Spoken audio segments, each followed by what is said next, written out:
Chapter 19. Black Dragon Cave, as the name suggested, was a cave on Black Dragon Mountain. Black Dragon Mountain was about 500 meters northwest from the west gate of Cloud City. The mountain was full of bandits and was a good place for leveling up and leveling up.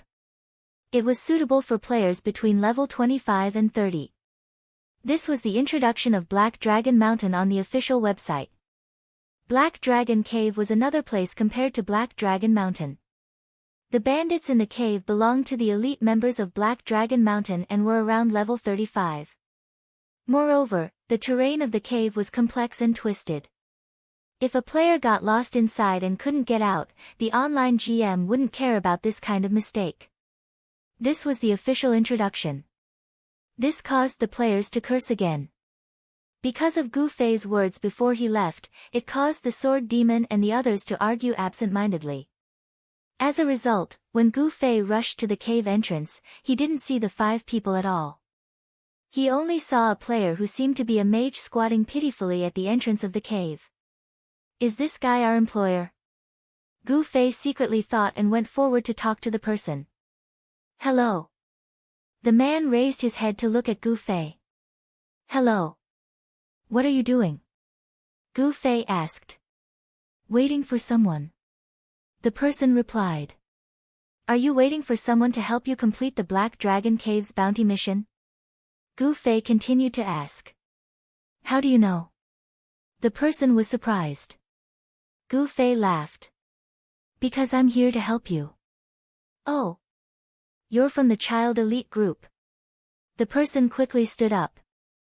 Gu Fei also just learned the name of their mercenary group.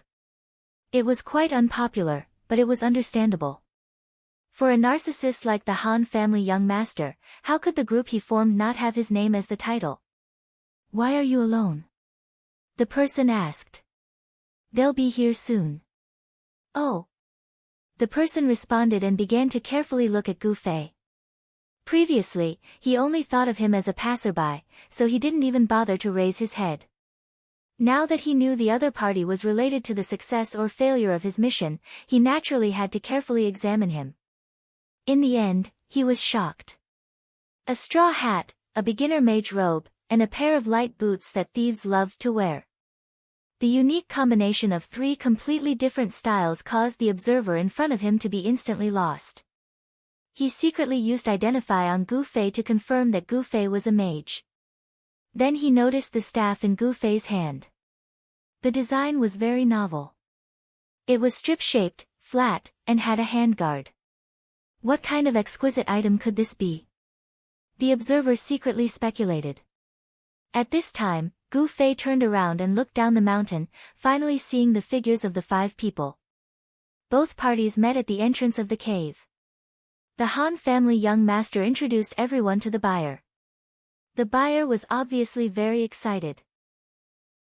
The people in front of him were all names that would be glorious no matter what game they played. A true legend of the online gaming world. Especially Yutian Shinming. Obviously, as a mage player, he admired Yutian Shinming more. When he saw that the other party was not a mage but an archer, he expressed endless regret. When it was finally Gu Fei's turn to be introduced, the buyers, "It's an honor to meet you," finally disappeared. Qianli was drunk. Who was that?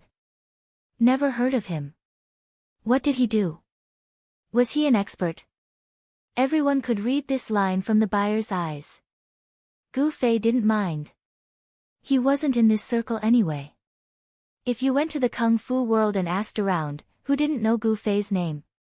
Unfortunately, the Kung Fu world didn't have as many people as the online gaming world. Do you know how to play online games? His words sounded like a curse. Do you know Kung Fu? Why did it sound like he was making trouble out of nothing? What a gap. Gu Fei sighed. The group had already started to enter the cave. The Han family young master reminded them one last time, "We'll clear all the monsters along the way. You guys follow closely behind and don't attack. Do you understand?" The 2 nodded. The buyer's face was full of excitement. Gu Fei was a bit listless. Absolutely don't make a move had actually become his mission. He played online games to randomly make a move. The cave was rugged and difficult to walk through. There was no light, but they could see clearly. This was the magic of online games. The group quickly encountered enemies. Gu Fei and the buyer obediently squatted at the back of the group and didn't move. They were bored, so of course they had to chat. "You're also a mage?" the buyer asked. Gu Fei nodded. "What level are you?" the person asked again. "Level 30. What about you?" It was impolite not to reciprocate. 25. The person said, his eyes flashing with admiration. "Your staff is very unique." The person said again. "Staff?" Gu Fei was taken aback for a moment. Then, he smiled and handed it over. "Try it out." "Really?" The person was stunned. Giving his equipment to someone else so casually. What an expert. He quickly took it and stroked it in his hand. When he calmed down and looked at it, he immediately shouted, "Fuck! What staff?" It was clearly a sword. A sword that looked like it was between a Japanese sword and a Tang sword. There were many weapons like this in the game. No one really cared about what it was. This weapon was a common white sword. There were many of them on the street. It was very unusual for it to appear in the hands of a mage. The buyer thought that this mage was probably just putting on a show. After all, a long sword at his waist looked much more handsome than a staff in his hand. "I'll get one tomorrow." The buyer thought about getting closer to the expert and returned the sword. The two chatted as they walked. The battle in front of them was fierce. Monsters that were 5 levels higher than the players. In the parallel world, it wasn't easy to beat monsters that were higher level. If your equipment couldn't keep up with your level, don't even think about it. If your equipment was more complete, you had to consider the problem of efficiency. Only those with outstanding equipment could make good use of the advantage of being higher level. The experts in front of them not only had outstanding equipment, but their awareness was also outstanding. Yes, awareness. The controls in the holographic online game had actually become actual combat skills. Other than people like Gu Fei, how could normal players have such controls? Awareness became the main factor that determined the difference between players. Where did awareness come from? The use of knowledge, the accumulation of experience, etc., all of which were included, became awareness. The people in front of them were people with extremely outstanding awareness in the game. The few of them easily executed an exquisite coordination that ordinary players could not even imagine. The archer Yutian Shenming shot a quick arrow and hit the target. The target that was attacked immediately turned around and ran over. The hidden sword demon took advantage of the moment it turned around and immediately backstab. When the monster turned around, the sword demon had already run away. Unscathed in battle and brother you arrived just in time. One on the left and one on the right, they blocked the monster's aggro with a series of wild slashes. Following the sword demon, they worked together to kill it until it was a corpse. And the Han family young master's healing slowly fell on everyone's head. Every time, it was appropriate, not a single bit was wasted. This was completely the most efficient and fastest way of fighting.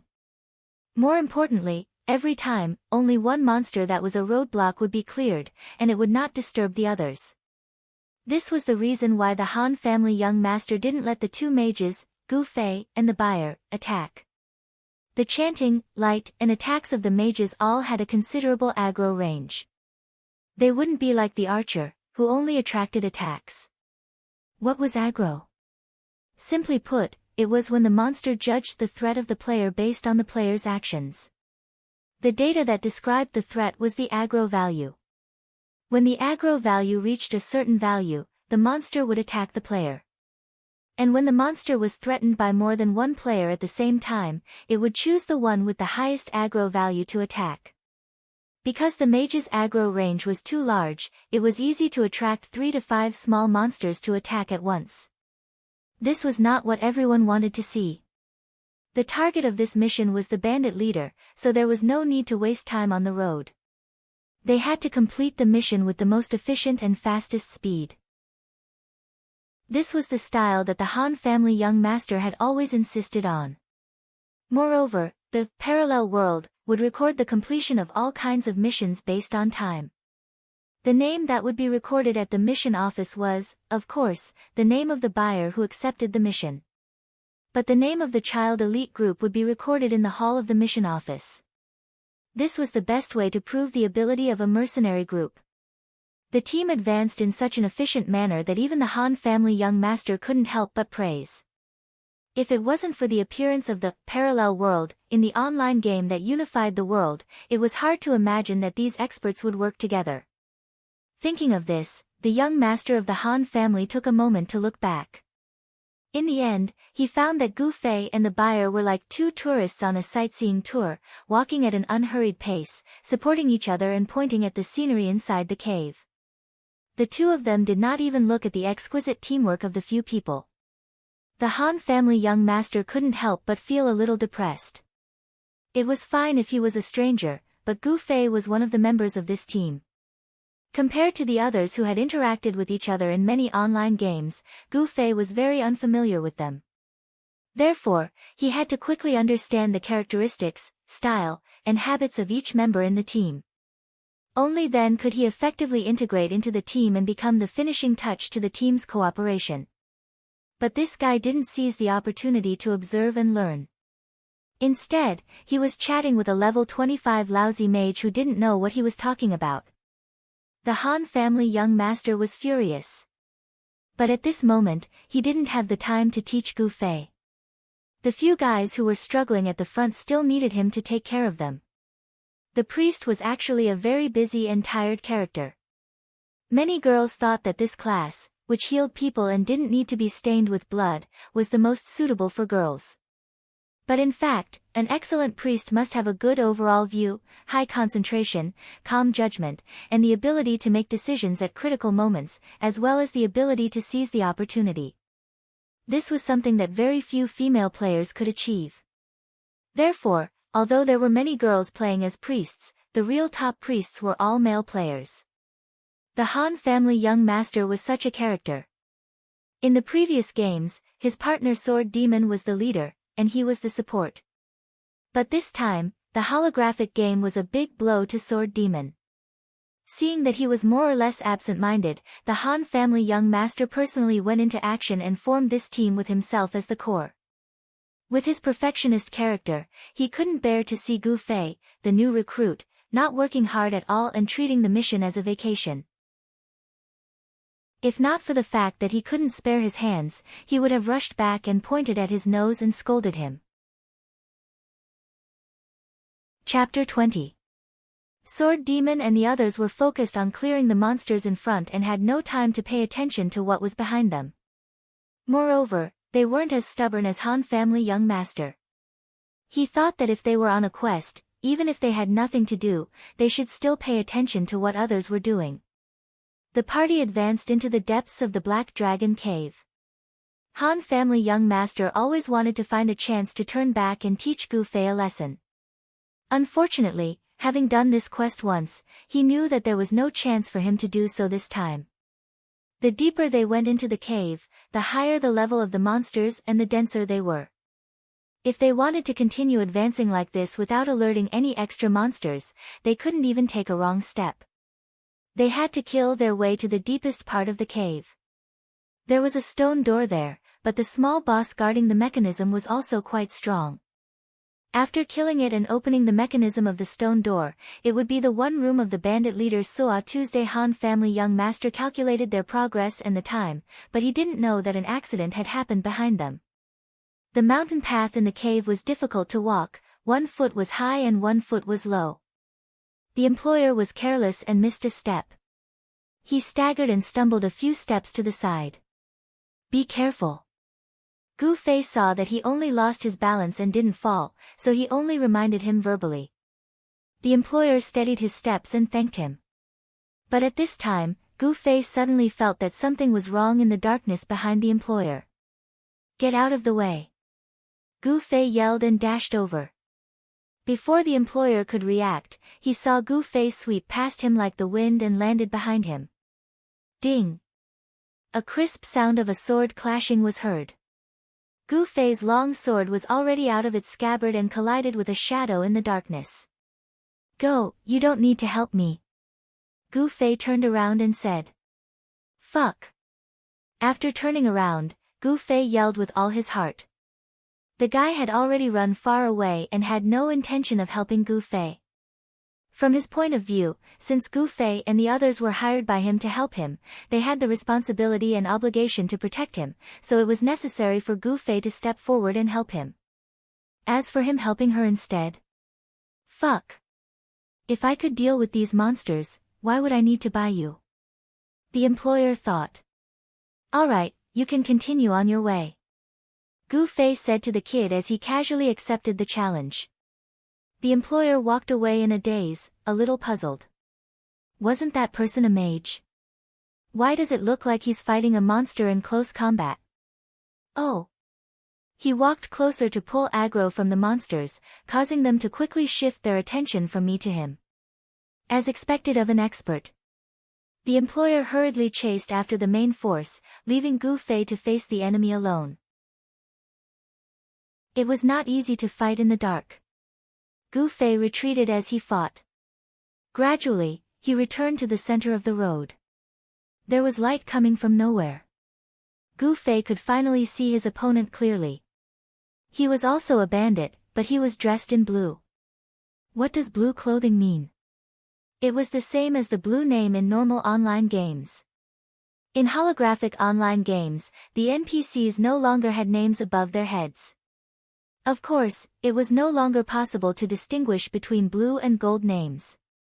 It was not appropriate to carve words like Big Boss, Mini Boss, and Blue Monster on their faces. In the end, the game company decided to show it through their appearance. The little bandit in front of him was a small blue monster. Thinking about how Gu Fei had been killing monsters to level up, this was the first time he was lucky enough to encounter a blue monster. He couldn't help but be a little excited. Unfortunately, the blue monster didn't give him much excitement. To put it bluntly, blue monsters weren't considered bosses. They were just the upgraded versions of normal monsters that provided health, attack, and defense. A real boss would be clad in golden armor and stepping on colorful clouds to appear in front of you. They would make you feel ashamed of your own inferiority at first glance. They were NPCs with strong skills, good equipment, high levels, and high AI. Compared to the boss, the blue monster was just a small fry. Gu Fei dealt with the small fry and continued to maximize his damage output. It was only a matter of time before it was finished. Unfortunately, Gu Fei had no strength and his equipment was white.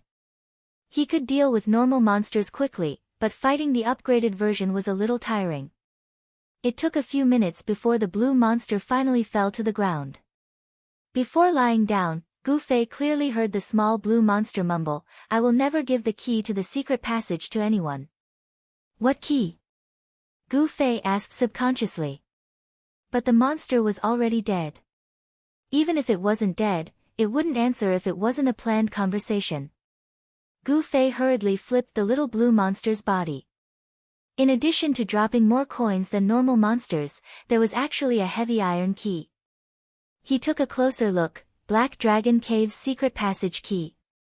But where was the secret passage? Gu Fei looked around and stepped toward the darkness that the small blue monster jumped out from. It was too dark. He couldn't see anything. But this wasn't a problem for Gu Fei because he had a torch. Back then, he killed a lot of homeless people who played around the bonfire by the lake. In addition to obtaining bundles of meat-cutting knives, Gu Fei also seized a lot of fire-making tools from them. Gu Fei was only a mage, so there was a limit to the amount of weight he could carry. His Doraemon's pocket wasn't limitless, so he obviously wouldn't carry extra meat knives and the like. However, things like fire torches might come in handy at some point. Wasn't this the case now? Gu Fei felt lucky for his foresight. He took out a torch from his pocket and lit it. The darkness lit up. Gu Fei immediately found a large iron plate on the ground. One end of the plate was locked together by a huge lock. He inserted the key he had just seized and twisted it. The huge lock opened. After taking it off, Gu Fei lifted the iron plate and a hole the size of a person appeared in front of him. He put the torch in and shone it. There was a passage the size of a person below.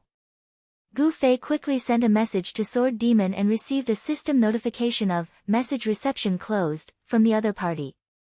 They were in a tense and intense battle. Of course, they didn't want to be disturbed by messages. Sword Demon and the others' message reception was closed. Everyone was together anyway. If there was anything, they could just shout. It was better to wait until the mission was completed. Gu Fei closed the iron plate and returned to the road. He was stunned again. In front of the cave, the small monsters that Sword Demon and the others had cleared when they passed by had respawned again. It was just a level 35 monster. It wasn't difficult for Gu Fei. But the point was that Gu Fei wasn't like Sword Demon and the others. He was familiar with the distribution of each monster's position, aggro range, and a bunch of other data. If Gu Fei continued to move forward now, he was afraid that the small monsters in the entire cave would be cleared. In short, it was troublesome. God's will.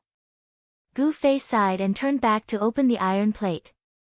Maybe if I go from here, I'll go around in front of them and scare them. Gu Fei went into the secret passage with a mischievous mentality. Although the secret passage was narrow, it was much easier to walk than the path in the cave. Gu Fei held the torch in front of him to explore the way. He was always on guard in case there was an ambush inside.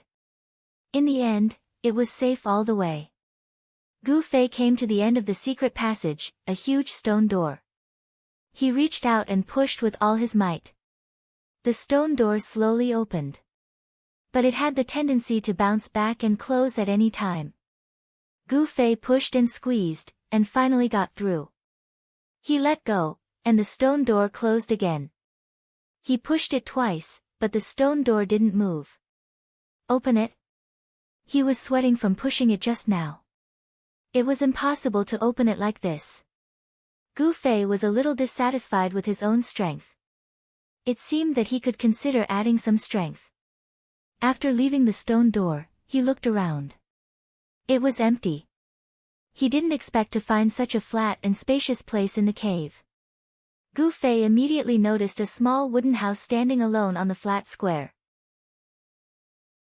Suatu is in a small wooden house built in the depths of the Black Dragon Cave.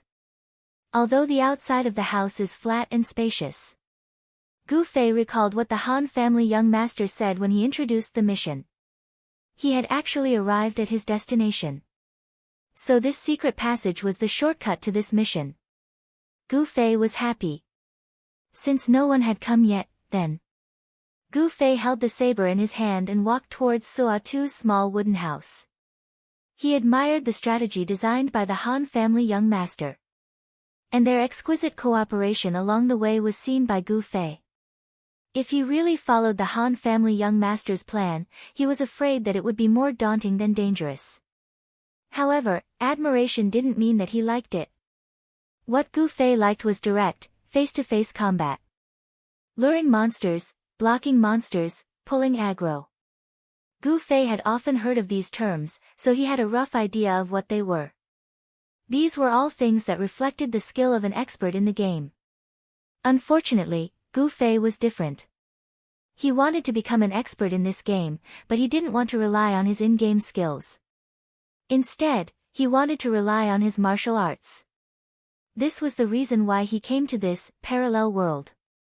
After killing monsters for so long, Gu Fei had always been looking forward to a difficult boss for him to challenge. Now, he finally had this opportunity.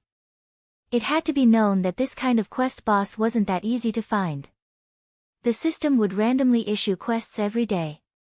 There were countless quests that required him to deliver a letter to a chicken, but these kinds of challenging high-level quests were very rare. Even if it did appear, it would be a huge stroke of luck to receive it. Therefore, when the employer received this quest, he didn't hesitate to spend money to hire people to help him complete it. Thinking about it this way, joining this mercenary team wasn't bad. He would often take on difficult quests, which would give him more opportunities to challenge himself.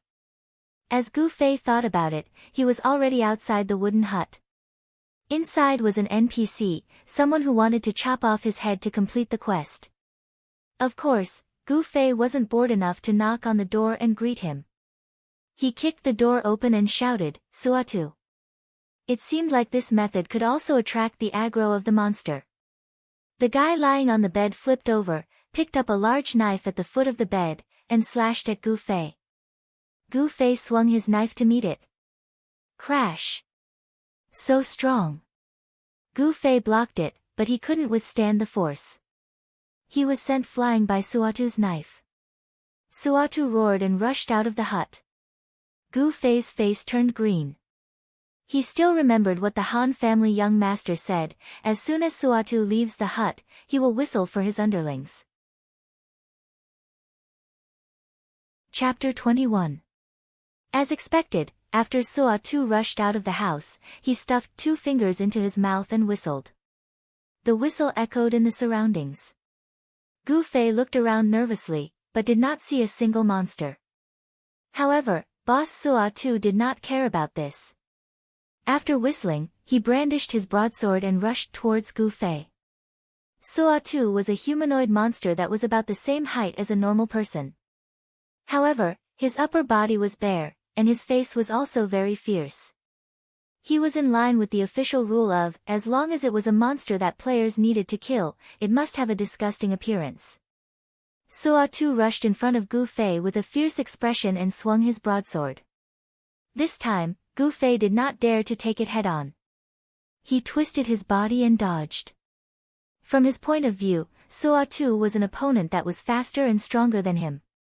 If he wanted to beat him, he could only rely on technique. What was technique? Kung Fu. This was actually how to effectively fight. The legendary 18 martial arts, such as swords, spears, rods, axes, hooks and forks, were actually 18 fighting techniques. Tang Saber 9 Combo. This was a very specific fighting technique that specifically referred to the use of the Tang Saber. The reason why Gu Fei chose the broadsword in his hand was because its style was basically the same as the Tang Saber. It was just right to use this sword technique. Gu Fei gripped the hilt of the broadsword tightly with both hands. He was 2 meters away from Suatu, and he stared at him. Here it comes. The corner of Gu Fei's eye twitched. He had already seen Suatu shrug his shoulders and move his whole body. Gu Fei hurriedly dodged to the side. A mighty red light slid past Gu Fei. This move was called Beauty's Flash. Gu Fei had heard from the Han family young master that there was another advantage to trapping Suatu in the house. It was that Suatu would not use this ultimate move. The damage of this move was too high. With the current defense of the player's equipment, no one could block this move, even if you put all your points into stamina. This was what the Han family young master had said. Why should I block it? Dodge. Gu Fei asked at the time. Flash for me to see. Han family young master replied angrily at that time. Gu Fei had seen it, but it was a pity that the Han family young master didn't see it. Fighting techniques were very simple. It was as Gu Fei's father had said, the eyes follow the hands, and the hands follow the eyes. An ordinary person's eyes couldn't even keep up with the other party's hands, let alone their hands and eyes. As for Gu Fei, his eyes and hands were more than enough. As for the hands and eyes, they required the support of points in the game. Coincidentally, he had full dexterity, which was enough for him to deal with Suatu's day. It was all thanks to the advanced simulation system of the parallel world. Even the movements of the NPCs were very much in line with the mechanics of the human body. Even when using a fantasy move like Flash of Beauty, which could only be found in games, the NPCs still had to move their arms and legs. In this way, Gu Fei had the awareness and ability to dodge the boss attacks, while the boss had the habit of taking hits without dodging. It was obvious who was better. The only thing that worried Gu Fei was how much damage his attacks could deal to Suo Tuesday. At that moment, Gu Fei's mind was filled with the sword in his hand. He subconsciously felt that the only thing he could rely on was the sword in his hand. Magic? Gu Fei hadn't realized it yet. However, the sword was only an ordinary item. It could deal the most damage normally and was enough to deal with normal monsters, but against a boss with high health and defense, Gu Fei couldn't help but worry. But when Gu Fei found an opening for the first time and cut Suo Tu's lower abdomen with one of the 3 styles of split flow, the feeling of resistance from the tip of the sword gave Gu Fei a huge boost in confidence. If the sword ghoul used the HP of each monster and the number of Gu Fei's attacks to determine the damage of each slash, then Gu Fei, who had immersed himself in the game for so many days, could easily tell how much damage a slash would cause from the feeling of his opponent's hand when his attack landed. Giving Suo Tu this sword was definitely the biggest damage. Even when attacking small monsters, it was impossible to make such a thorough display of the sword's damage. This made Gu Fei a little confused. Could it be that the defense of a boss was lower than that of a normal monster? After a few more rounds, when Gu Fei's sword hit Suo Tu's left leg, he finally understood. The reason for such a big damage was because Suo Tu's upper body was naked. It seemed that in this kind of situation, Suo Tu's upper body's defense was regarded as 0.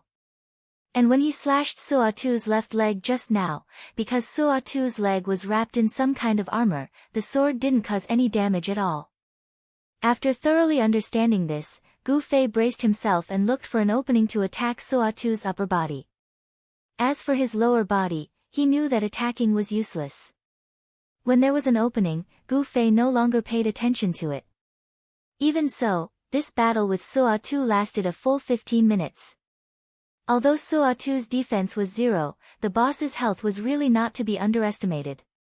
At this time, Gu Fei was a little skeptical about the feasibility of the Han family young master's tactic of grinding Suo Tu to death.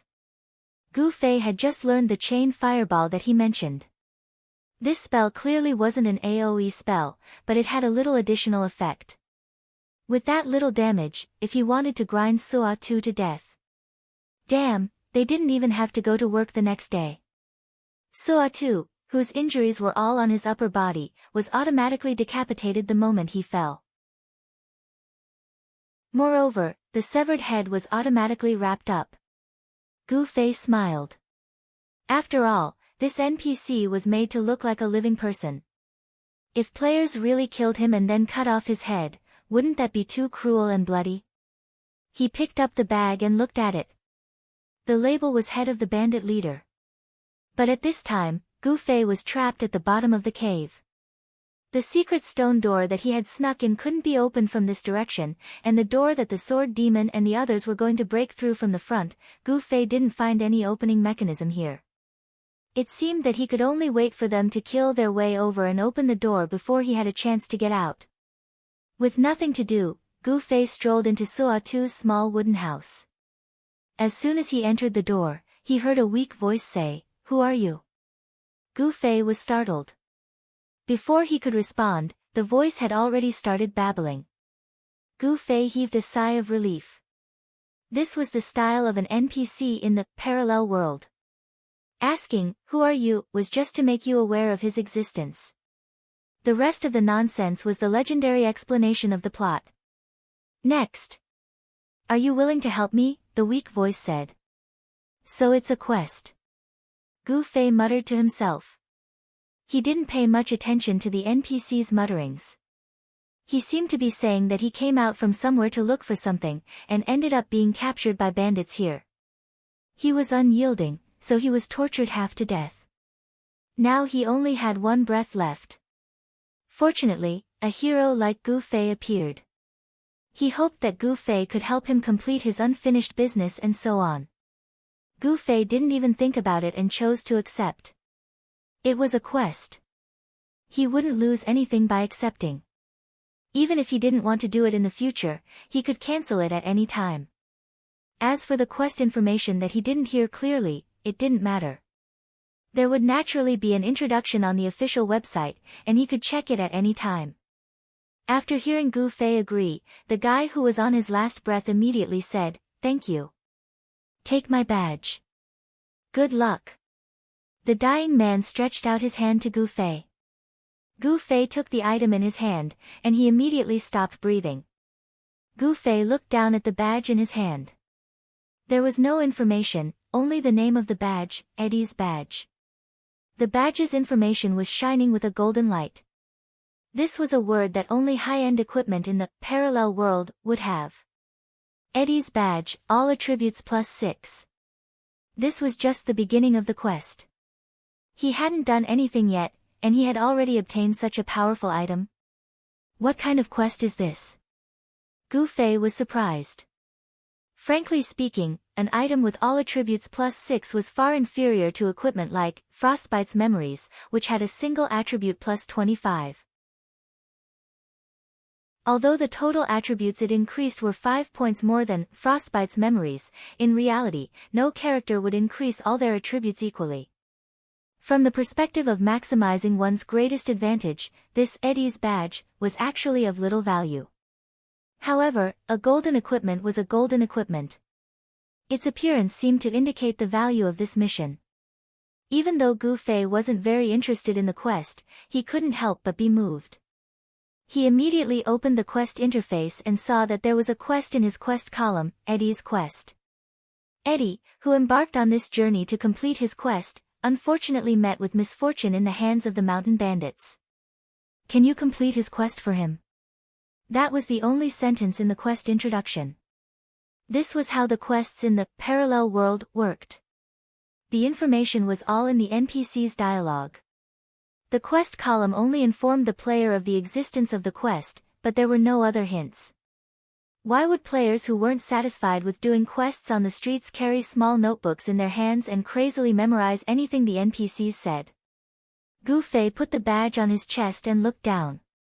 He felt that his outfit was a little out of place, so he put it on under his clothes. The badge was a type of accessory.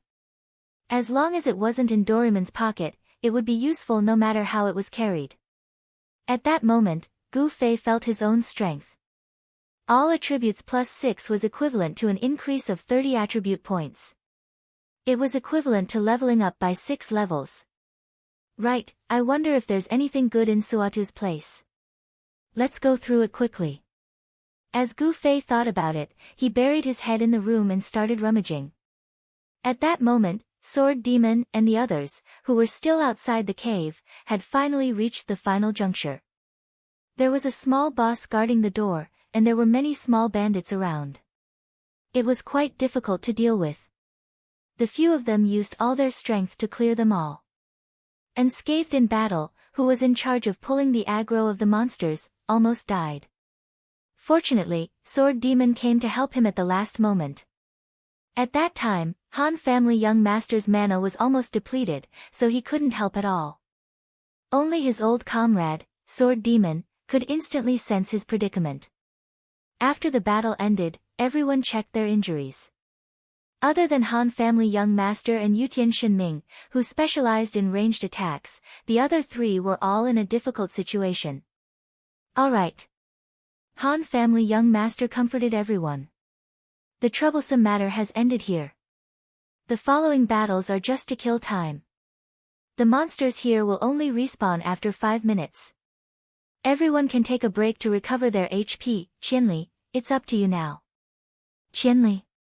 Han family young master turned around and saw his employer standing behind him with a strange expression. Where's Qianli drunk? Han family young master looked around. Chapter 22. Everyone stared at each other. They had all fought their way here and didn't have the time to pay attention to the guy behind them who was walking forward with both feet raised. As long as they followed the route set by the Han family young master, even if he was a weak mage, he wouldn't need protection, right? Where is he? The Han family young master stared at the buyer who was laughing and chatting with Gu Fei. We accidentally attracted a monster on the way here and he blocked it so I could go first. The buyer said. This was normal, but it was strange that he hadn't come back after so long. They had been clearing monsters along the way, so how could Gu Fei be slower than them? Could it be that after he finished killing the monsters on the way have already respawned? Brother, you said. A path that required the cooperation of 5 top-notch experts was not something that a single mage could pass alone. Wait, let me ask him. Seeing that the Han family young master's beautiful face was covered in a layer of dust, the sword demon hurriedly opened a message to contact Gu Fei. If it was really as brother you said, then they could only go back to pick him up. After working together for so long, they were already a bit tired. If they went back again, they would definitely be annoyed and complain, so it was hard to say if they would still be able to cooperate. Everyone stared at the sword demon with an expression as if they wanted to vomit blood. Who knew that after the sword demon sent a few messages, his eyes would widen and finally walk to the mechanism, reaching out his hand to open the mechanism of the stone door. With a creaking sound, the stone door slowly rose up. And Gu Fei, from bottom to top, slowly appeared in front of everyone's eyes. His left hand held onto the long sword that shouldn't have been carried by a mage like him, his right hand held a bag, a calm smile hung on his face as he looked at them and said cheerfully, "Why are you guys so late?" The few of them stared at him in a daze and forgot to speak. Gu Fei walked out from the door and threw the bag in his right hand into the arms of the buyer, saying, "What you wanted?" The buyer took a look and was even more surprised. The Han family young master and the others were even more dumbfounded until the sword demon asked, "What's going on?" "I found a secret passage over there. I called you guys, but you guys didn't reply.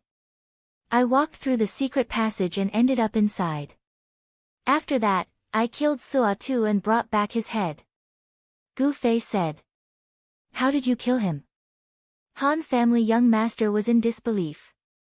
Gu Fei waved the knife in his hand and pointed it at the Han family young master. "Impossible." The Han family young master waved his hand and flicked the knife aside. As he spoke, he walked inside, followed by the others. On the square, Suatu's headless corpse was still lying there in a miserable state. The Han family young master, who had seen Suatu once before, said, "Why isn't Suatu wearing any clothes?" Everyone looked at him with a strange look in their eyes. To be honest, anyone who saw the Han family young master's appearance would have some doubts about his sexual orientation. The Han family young master ignored everyone and muttered to himself, "He wasn't like this last time." Gu Fei spread his hands, expressing his ignorance, and said, "Anyway, his upper body doesn't have any defense at all." "Oh. I see." Everyone came to a sudden realization. From their understanding, if it was a completely defenseless unit, then a mage's damage would be quite shocking. Mages were long-range attacks, and Suatu, other than that ultimate skill, was a close-range attack. This Gu Fei must have used some unknown method to block the monster or some other method to grind Suatu to death. However, Suatu's body really was covered in knife wounds. But this could have been done after Suatu's death. It seemed like he didn't want others to know about his special mage fighting style. The knife in his hand was also a pretense. Everyone thought this way. Only the sword demon looked at Suatu's corpse in a daze. "Where is the secret passage you mentioned?" the Han family young master asked. Since they felt that Gu Fei was hiding his fighting style, the experts didn't ask about the process. "This way." Gu Fei led them forward. With their combined strength, the stone was pushed away. Gu Fei said happily, "Then we can go out from here. We don't need to kill monsters on the way." The few experts were a little depressed at this time, silently following behind Gu Fei into the secret passage. When they came to the exit and pushed open the metal plate, the little blue monster that held the key didn't appear again. This place wasn't far from the cave entrance, so it didn't take long for them to return to the outside. "Mission complete," the Han family young master announced. The buyer nodded and took out a bag of money from his pocket without saying anything. The Han family young master took it and looked at it. He nodded and said, "There's no mistake about the money. As for the other things, I hope you'll keep to your end of the bargain." The buyer nodded and had an excited expression on his face, "I'll definitely do it." Your mercenary group's strength is really amazing. I only now understand what's going on. What did you say? The Han family young master asked. The buyer laughed, don't hide it from me. You guys were making a ruckus, right? You guys held back the thieves outside while brother Qianli went in through the secret passage to fight the boss alone. You said that Suo too would gather followers, but at that time you guys were blocking the entrance. This way, the thieves couldn't go in at all, so you gave brother Qianli the chance to fight the boss alone. You guys pretended not to know about the secret passage. Hee, you don't have to do this. I won't tell anyone about your fighting style. Even if I did, how many people are like brother Qianli who can fight the boss alone? The buyer said and looked at Gu Fei with admiration. What are you talking about? Gu Fei was at a loss. Hey. Nothing. If there's anything in the future, I'll definitely look for you guys. I'll be leaving first. The buyer gave Gu Fei a thumbs up and turned around to go down the mountain. What did he say? Gu Fei asked the experts. The experts all felt awkward. The Han family young master coughed twice. Did this Suo Tu drop anything good? Nothing at all. Gu Fei said. We just found 2 money bags in his room. Gu Fei said as he took them out and handed them over to the Han family young master. The Han family young master stared blankly, but in the end he still took them and waved his hand at them. Let's go back and split the money. The others replied with, oh, but anyone could hear how listless these, sounds were. It didn't seem like they were going to split the money. Little Ray's bar became this group's stronghold. After returning to Cloud City, everyone silently headed there. Little Ray seemed to be quite familiar with these people. He raised his hand and pointed at an empty room. They went in and sat down. The Han family young master stretched out his hand and the gold coins in the 3 money bags fell onto the table with a hua-la-la sound. While many players were still working hard for a few dozen silver coins, this pile of gold coins could be said to be a huge fortune. How should we split it? Everyone, express your opinion. The Han family young master said. No one said anything. If it was Gu Fei's opinion, then they would split it evenly. However, he didn't know if there were any unwritten rules between these in-game experts, so he didn't say anything. The other 5 people didn't say anything because of Gu Fei's actions. Sneaking in through the secret tunnel and killing Suo Tu by himself. From the looks of it, what the 5 of them had done didn't seem to matter. They were hesitant to take the money or not. Say something. Why isn't anyone saying anything? The Han family young master didn't know what to do and could only push the problem onto others. Let's split it evenly. Brother, you said. The Han family young master was a bit surprised. Even though it seemed like they were doing something useless, they still wasted a lot of time and energy. No one was willing to give all of the money to Gu Fei. However, if they really wanted to split it evenly, then they would need to be thick-skinned. As for the person who suggested this, he would need to be thick-skinned. The Han family young master didn't think that anyone would actually dare to say something like this. They were all famous experts in the online gaming world. They had to be skilled, but they also had to win over others with their morals. When Brother Yu said this, Gu Fei let out a sigh of relief. In the end, it was just splitting it evenly. There was nothing else. He immediately agreed, let's split it evenly. Split it evenly. When the others saw Gu Fei's expression, they didn't feel like he was making fun of them. They all started to waver. After all, this was a hard-to-come-by large sum of money. In the end, the Han family young master split the money evenly into 6 portions. He then grabbed a few coins from each portion and threw them into one of the piles. He then pushed the pile in front of Gu Fei. This time, you did the most in the duel. Take more. Really? Then I'll take it. Gu Fei didn't hold back and immediately put the pile into his Doraemon pocket. He patted his clothes and said, okay, let's go. Go? To where? The others were confused. I'm going offline. I still have to go to work tomorrow. Gu Fei said. Oh. Go, go. The others didn't know how to talk anymore. See you later. Gu Fei waved at them and turned around to leave. It was true that he was going to go offline, but it wasn't for tomorrow's work. Gu Fei wasn't going to be like an ordinary player who would spend the entire day in the game. He would train 3 times a day in the morning, in the afternoon, and in the evening. He had never fallen behind. It was time for him to train his body. After Gu Fei left, the 5 experts were still staring at each other. No one moved to take the money on the table. In the end, the first to move was the Han family young master. He picked up a gold coin and played with it as he smiled at Brother Yu. Brother Yu, you're not simple. Why? I'm a bit embarrassed to say that. You're the best. Han family young master's words were filled with sarcasm. Brother Yu laughed. Are you making fun of me? I really don't think it's too much. Oh. What that guy said before actually made sense. I think that it was because we were clearing monsters in front of the door that caused Soa-Tu to summon monsters, but no one came to his side. This created an environment for Qianli to fight alone. Han family young master thought about it and nodded. That's true. That battle was a bit difficult. I thought that it was because of the system's adjustments. Now that I look at it, it was actually Soa-Tu's summon that caused the thieves to rush over. In the end, they were blocked by us. Luckily, I healed them a few times. Otherwise, they might have been wiped out. Ha ha ha.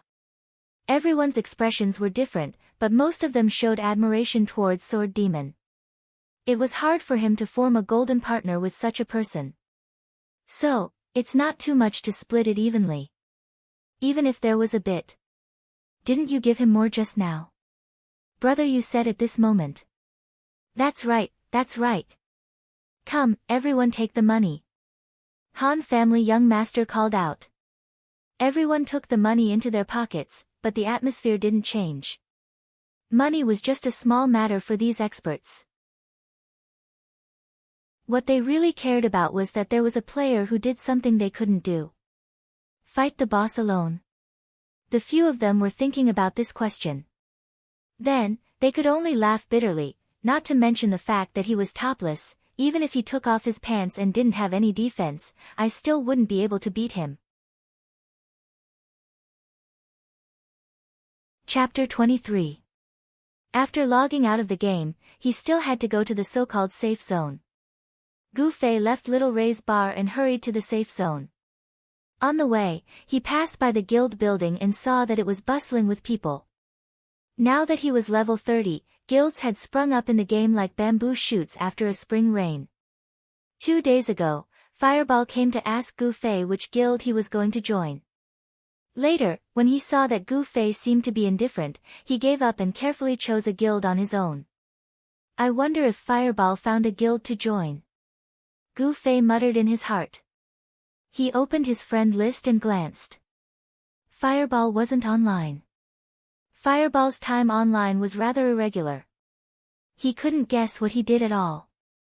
Gu Fei pondered to himself. When he looked up, he bumped into someone.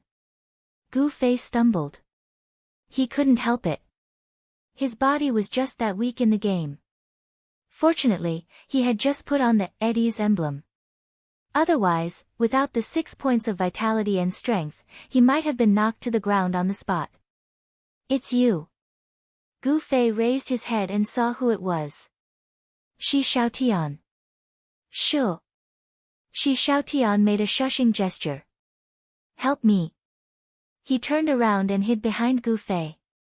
With Gu Fei's physique from practicing martial arts, it was extremely easy for him to completely hide such a graceful girl. Just as Gu Fei was about to ask what was going on, he saw a little girl rush to the intersection. She looked around and only saw Gu Fei. She glared at Gu Fei and said, Hey, did you see a very beautiful girl running over? Kids nowadays really didn't know any manners. Gu Fei frowned. The Gu family was a martial arts family. It could be said that they retained many of the old customs. In terms of etiquette, they were much more particular than normal families.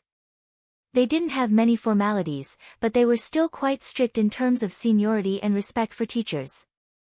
For example, every morning, the first thing the juniors did after washing up was to greet their elders. "Hey, I'm asking you a question." Seeing that Gu Fei was lost in thought, the little girl shouted again. Although it was hard to have a good impression of this little girl, Gu Fei still understood her feelings. Obviously, she had been fooled by a swindler. He nodded and said, "I saw it." "Which direction did she run to?" The little girl looked nervous. Gu Fei took a step to the side and pointed behind him. "She's here." "Ouch!" Shi Xiaotian staggered forward. In order to reduce the visibility, she tried her best to stick to Gu Fei's back. When Gu Fei suddenly dodged, she immediately fell forward. Gu Fei stared at her coldly. He didn't expect that the little girl would rush forward and help Shi Xiaotian. "Little sister Tian, are you okay?" Hearing the way she addressed him, Gu Fei felt that he might have misunderstood. Shi Xiaotian glared at Gu Fei and smiled at the little girl. "I'm fine." The little girl looked at Gu Fei and could vaguely guess what had happened. She said with a bit of grievance, "Little sister Tian, what are you doing?"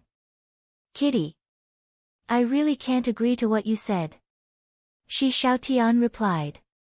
"But we really can't find anyone else." The little girl said. "Then wait a little longer. There will always be someone else." Shi Xiaotian said. "Please help me." The little girl pulled Shi Xiaotian's hand and begged while shaking it. Shi Xiaotian didn't say anything and just shook his head. Gu Fei couldn't stand it anymore and interrupted, "Please help others." Shi Xiaotian rolled his eyes at him. "People who don't know anything shouldn't talk too much. Go do your own things." Gu Fei spread out his hands at the little girl, indicating that he couldn't help her. He then continued to walk towards the safe zone. After walking for about 10 meters, he suddenly heard someone behind him shouting, "Wait a minute." Gu Fei turned around and saw Shi Xiaotian chasing after him. "What?" Gu Fei asked. I know that you've always been a helpful person. Why don't you help them?" Shi Xiaotian said. "What's the matter?" Gu Fei asked. "Make up the number of people and help them respond to the guild." Shi Xiaotian said. "That's all." "Then why aren't you willing to help?" Gu Fei asked. "Me? Hey. You know what kind of person I am. If you get involved with me, there will be too much trouble." Shi Xiaotian said. "Yes, that's true.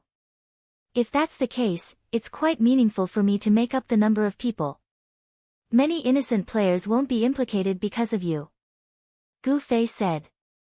"Yes, you must participate in such a meaningful thing." "I refuse." Gu Fei said. "Why?" Shi Xiaotian was curious. Responding to the guild only requires 20 people. With the number of people in the parallel world, it's easy to gather 20 people. How could there be a guild that can't gather enough people to respond? "Don't joke with me." Gu Fei mocked. "They're over there. If you don't believe me, you can ask them yourself." Shi Xiaotian said helplessly. Gu Fei looked at her suspiciously and walked towards the little girl. "You. Construction bank doesn't have enough people to respond?" The little girl nodded. "Yes. We've been gathering for a long time. We're just missing one person." "Is it that hard to gather 20 people?" Gu Fei didn't understand. "Yes. That's why I need Sister Tian's help." The little girl replied. "It's already done, kitty." Shi Xiaotian said with a smile. "We'll go over now." "Really?" The little girl jumped up excitedly and looked at Gu Fei gratefully. "Thank you." "It's nothing. It's just a small matter." Gu Fei said. "Let's go."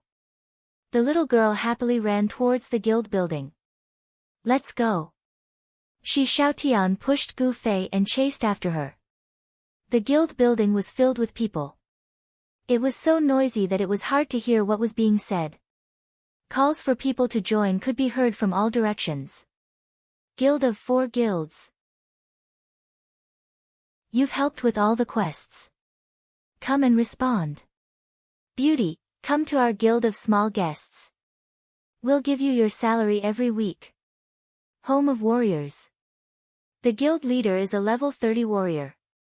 Those who like warriors, come and respond. The calls made Gu Fei completely believe that although there were many people, it was not easy to gather 20 people to respond to a guild. There was a reason why Fireball hadn't found a home yet. There are too many people. Kitty, go to Little Seven's side.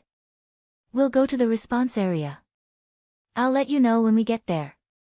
Let Little Seven respond, Shi Xiaotian said to the little girl.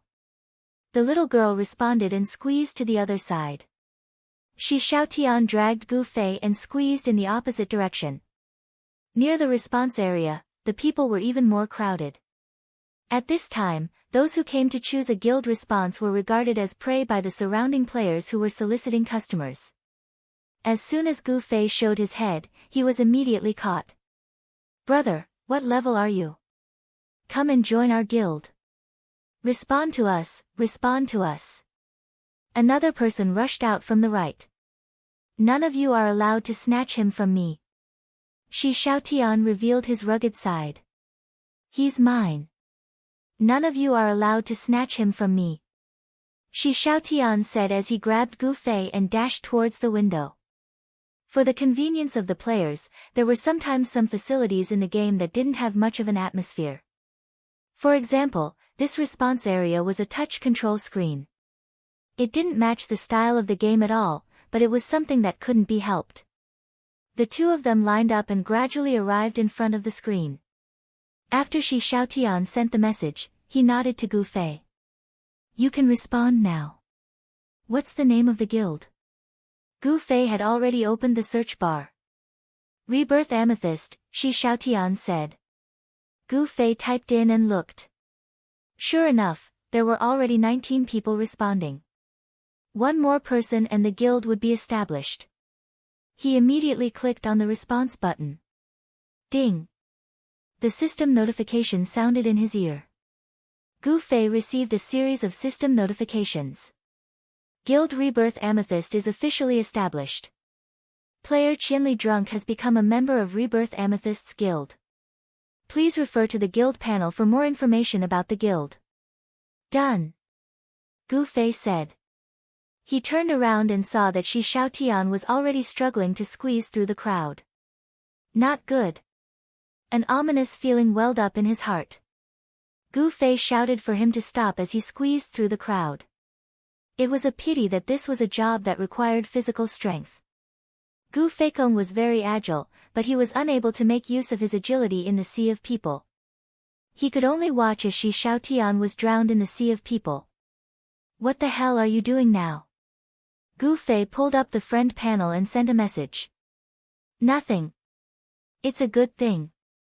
Shi Xiaotian said. Tell me clearly. Gu Fei said. You'll know when you open the guild panel. Shi Xiaotian replied. Gu Fei continued to squeeze through the crowd as he opened the guild panel. The guild members' levels and classes were clearly listed in front of him. There were all kinds of classes. Their levels didn't seem to be high. There were only 2 people at level 30. Gu Fei and Qianli Drunk's name was impressively at the top.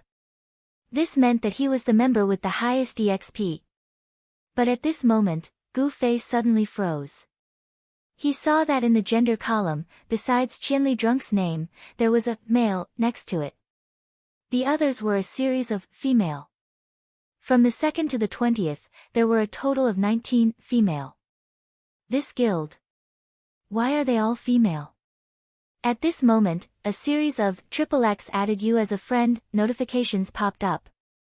Gu Fei quickly scanned through the messages. Those who added him as a friend were all names in the guild. The first message was sent, Who are you? Why did you come to our guild? Sender, July. Chapter 24. Come out immediately, outside the guild building. July sent another message. Gu Fei sighed and squeezed through the crowd. Although he was unwilling to admit it, he had to admit that he had been tricked by Shi Xiaotian again. Although he couldn't tell if it was a good or bad thing this time, those who were tricked would still feel unhappy. After leaving the guild building, Gu Fei immediately recognized the person who had called him. There were a few girls gathered in the east corner of the guild building. As soon as Gu Fei walked out, one of them immediately pointed at him. It was the little girl that Shi Xiaotian called Kitty. It's him. The little girl shouted. The girls turned their heads and looked straight at Gu Fei. Gu Fei quickly counted the number of people. There were 6 of them. If it was a fight, he should be able to handle it. So he stood there with a calm expression. The 6 girls walked towards Gu Fei in a line, sometimes in the shape of a person, sometimes in the shape of a one. It should have been an honor to receive the attention of 6 girls at the same time, but Gu Fei's palms were sweating because he was extremely sensitive to killing intent. There were many players passing by, and they all stopped in their tracks, looking at Gu Fei with envious eyes. At the same time, they carefully observed the 6 girls, and found that there was no lack of outstanding looks among them, which made them even more envious. As the male players gulped, the 6 girls walked in front of Gu Fei. Qianli drunk? A petite girl with short hair asked Gu Fei. Gu Fei nodded. He already felt close to this short-haired girl. Of course, it wasn't because of any evil thoughts, but because of the girl's equipment. Gu Fei recognized at a glance that this girl was a grandmaster of combat. This was Gu Fei's most desired occupation back then, but due to a freak combination of factors, he did not choose it. After entering the game, he also discovered that there were relatively few players who played this class. It was said that this class's attack style always required some difficult postures. Many players would feel very uncomfortable after playing this class, so many players consciously avoided this class. Now that he finally had the chance to meet a player who had chosen to be a grandmaster of combat, how could Gu Fei not be excited? In his opinion, those who chose this profession were martial arts enthusiasts just like him. I'm July. The short-haired girl introduced herself. Hello. Gu Fei nodded. I am the leader of the Reborn Amethyst. I can see that, Gu Fei said. Next, I'll have to trouble you to tell me what's going on with you. How did you run into our guild? July coldly said. I was a little confused at first, but now that I think about it, I need her to explain it to me. Gu Fei pointed at Kitty. July looked at Kitty, and Kitty looked at Gu Fei. Shi Xiaotian told me that your responding guild is missing one person, so he wanted me to respond, Gu Fei said. We're missing one person because we have strict requirements for our guild members, July said. Gu Fei thought back to the 19 girls in the guild list and nodded. I can see that. He then looked at Kitty. What did Shi Xiaotian say to you? Kitty glared.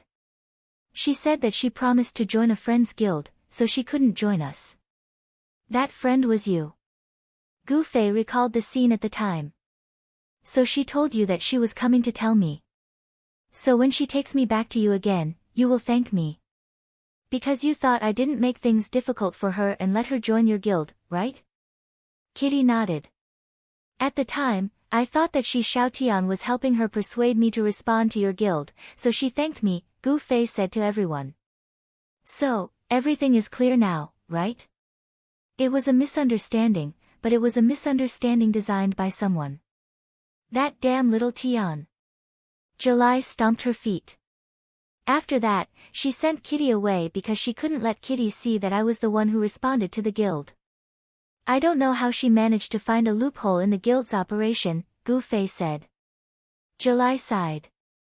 There's no audit for guild responses, and because we have requirements for members, we can only turn off the response and open it when we find a suitable candidate. This is to prevent strangers from responding and sneaking in. So that's how it is. Gu Fei sighed. The other girls looked at each other and couldn't help but complain about Shi Xiaotian.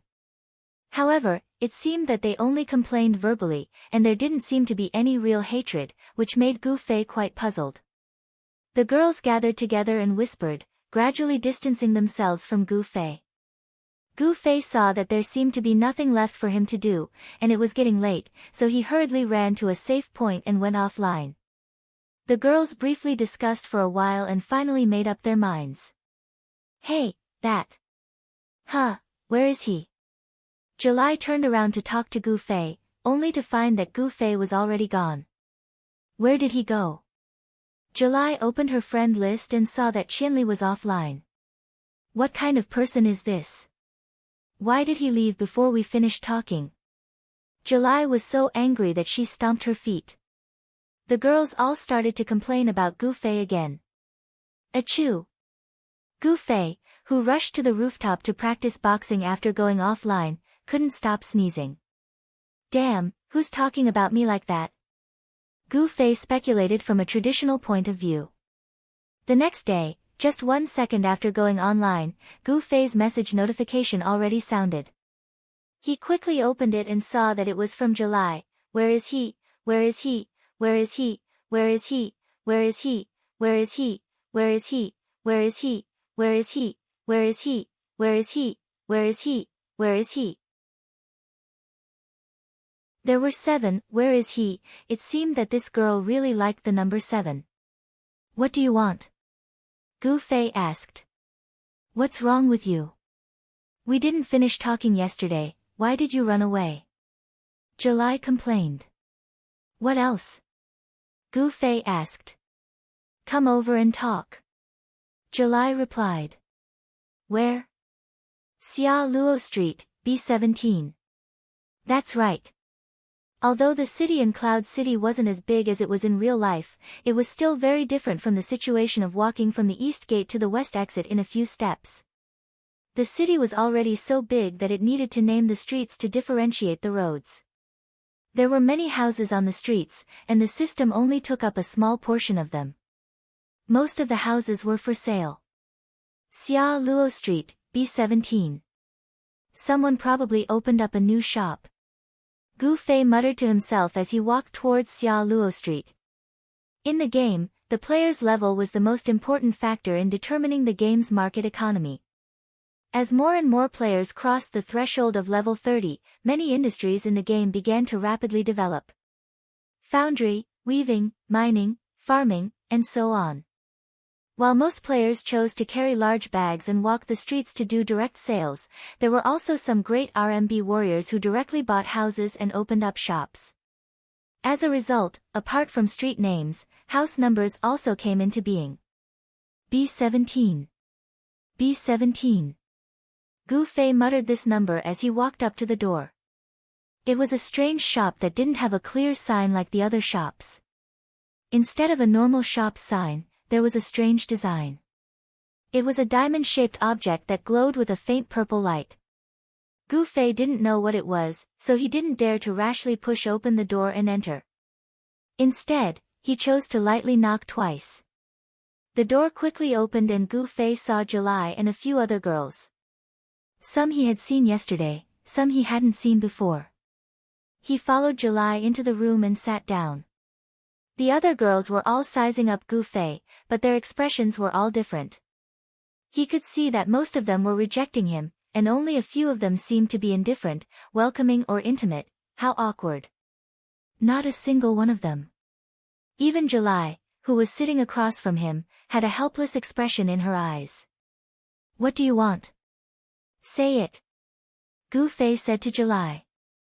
Seeing that he wasn't welcome here, Gu Fei also wanted to quickly get things done and leave. July opened her mouth, but didn't say anything. Her face showed a hesitant expression. If you have something to say, just say it. Gu Fei smiled. This time I'll have to thank you for your help in responding to the guild. July said. A pale opening speech. Gu Fei knew that this wasn't the main topic, so he just nodded lightly and quietly waited for July to continue. However, since you've seen the composition of our guild, you should know our requirements for members, right? Gu Fei suddenly understood July's meaning. He was sincerely happy about this and quickly said, I understand what you mean.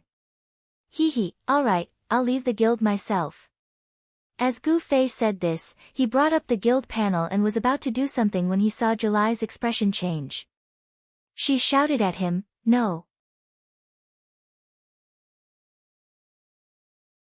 Chapter 25. Swoosh swoosh swoosh swoosh. All eyes were on him. Swoosh swoosh swoosh swoosh. A few girls rushed over nimbly. Whoosh whoosh whoosh whoosh. They had already surrounded Gu Fei. Brat, what do you think you're doing? One of the girls slammed the table boldly and shouted at Gu Fei.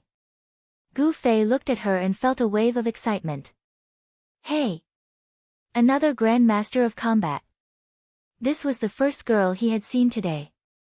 This girl was not bad looking and had a healthy skin tone like chocolate.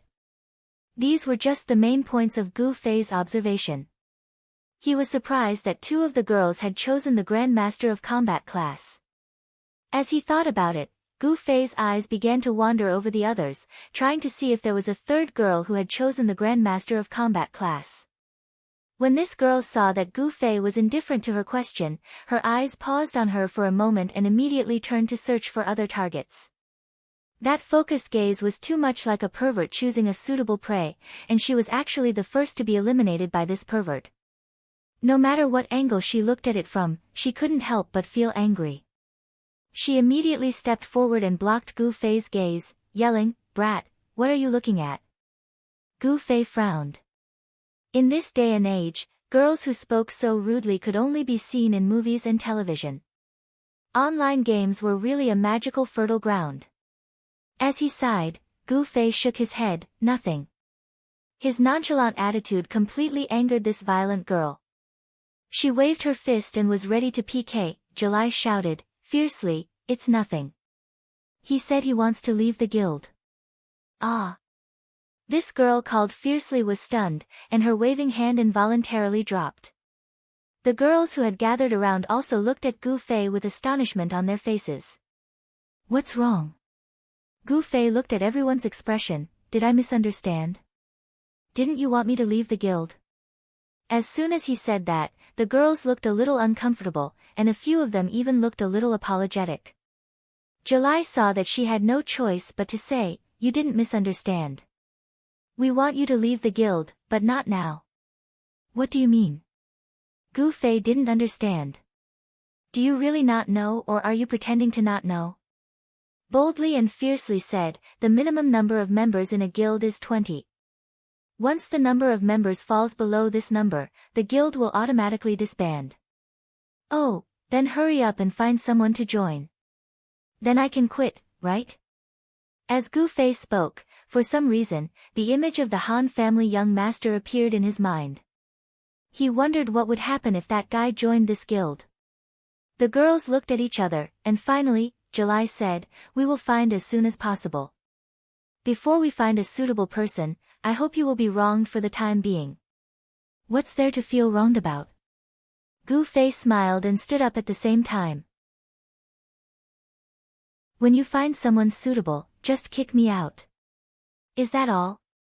If there's nothing else, I'm leaving. He stood up and walked a few steps to the door, but he felt that it was quiet around him. Gu Fei looked back and felt that the atmosphere was a little too cold. Coincidentally, he saw that Fiercely was also looking at him, so he nodded and said, Fiercely, this name is good. What do you mean? Fiercely was indeed hot-tempered. Once he heard that there seemed to be a deeper meaning in Gu Fei's words, he immediately leaped up and dashed behind Gu Fei. His body leaned forward and his right fist was already coming over. In the end, Gu Fei did not say anything. He gently pulled the door open and his body had already dashed out. He turned around and smiled. I'm leaving. Then he closed the door. Galloping meteor. Walking on the street outside the house, Gu Fei thought silently. This was an attack skill of the Grandmaster of Combat. Compared to normal attacks, it had higher speed and power, and it also had a sprinting effect. No matter how I look at it, the Grand Master of Combat is still more handsome. Gu Fei looked down at his mage robe and felt incomparably sad. Inside the room, after Gu Fei left, the silence lasted for another half a minute. The first to come back to her senses was still July. She slowly walked to the side of Fiercely, who was still standing behind the door, and shook her hand. Don't be so impulsive next time. Although his level is high, he is still a mage. I can see that his equipment is pretty bad. If he had accidentally been hit by you, he would have been killed instantly. Fiercely turned around and looked at July. She said in a daze, he dodged it. What did you say? I said that he dodged my punch just now. Fiercely said. The girls immediately surrounded him, and in the midst of all the talking, someone asked, weren't you just trying to scare him? Fiercely smiled bitterly. I looked at him and wanted to really punch him, but I don't know how he dodged it the moment he opened the door. The girls were all a little surprised. They had been together for a long time, and they more or less knew each other's background. Fiercely wasn't just a grandmaster of combat. This girl had been fighting since she was young, and was very passionate about things like punching and kicking. It was said that she had secretly gone to the dojo to learn a few moves. Reality also proved that this girl's punching and kicking skills were really extraordinary. In this brand new simulation game called Parallel World, she was the fastest to learn. While everyone was holding their weapons and looking at the NPC monsters, she was already swinging her fists and kicking the monsters into a frenzy. She was even yelling in satisfaction at the same time. Fiercely's level wasn't the highest among the girls, and she was currently only level 26. But when it came to PK, she had no problem fighting 4 or 5 girls at once. She was also quite proud of this. In the past, the experts in online games were all useless in this game, but she, who had only learned a few days of punching and kicking, had a huge advantage. Moreover, she had chosen the Grandmaster of Combat class, so she felt like a fish in water. In addition, with her personality and hobbies, although she was a girl, she had no lack of PK in the game. What was even more amazing was that she had never lost, even if she met an opponent whose level was higher than her. After a few rounds, she felt a little smug, as if she was the #1 expert in the world. Facing a mage like Gu Fei, she was confident that one punch from her would be enough to make him look for his teeth on the ground. Who knew that he would just pull the door open and her punch would silently dodge it? This kind of effortless movement seemed to have the demeanor of an expert. Fiercely, could it be that he's also trained? One of the girls asked. No. Fiercely said with certainty. How do you know? Then he should be like me and choose a Grandmaster of Combat. At the very least, he should choose a close combat class like a warrior or thief. What did he choose? Mage? Is he an idiot? Fiercely said. Maybe they're here to play games. Unlike you, you're here to fight in games. Fiercely curled his lips, expressing his disdain. Fiercely, then tell me seriously, how do you think he dodged it? July asked. It's an illusion. Fiercely blinked his eyes seriously, it must be an illusion. The girls all dispersed. Fuck, you're looking down on me. Fiercely swung his fist and rushed over. There wasn't enough space in the room, and a bunch of people rushed out of the door one by one, running onto the street. July watched the girls chase after him and could only smile bitterly. That person seems all right. A voice sounded from behind her. Little Luo, don't be smitten just because you see a handsome guy. July didn't even need to turn her head to know who it was. No, I'm being serious, don't you think? Little Luo replied. Oh, that's true, I don't think he's that annoying, he's friendly. July said. So, there's no need to reject him so much. Before we find a replacement, let him participate in our activities. Okay. July answered ambiguously. Then I'll bring this to him. Little Luo walked to the table where July had just sat, and picked up a coat of arms. You're still saying you're not smitten? July laughed. I'll go check it out first. Little Luo smiled, and also left the room.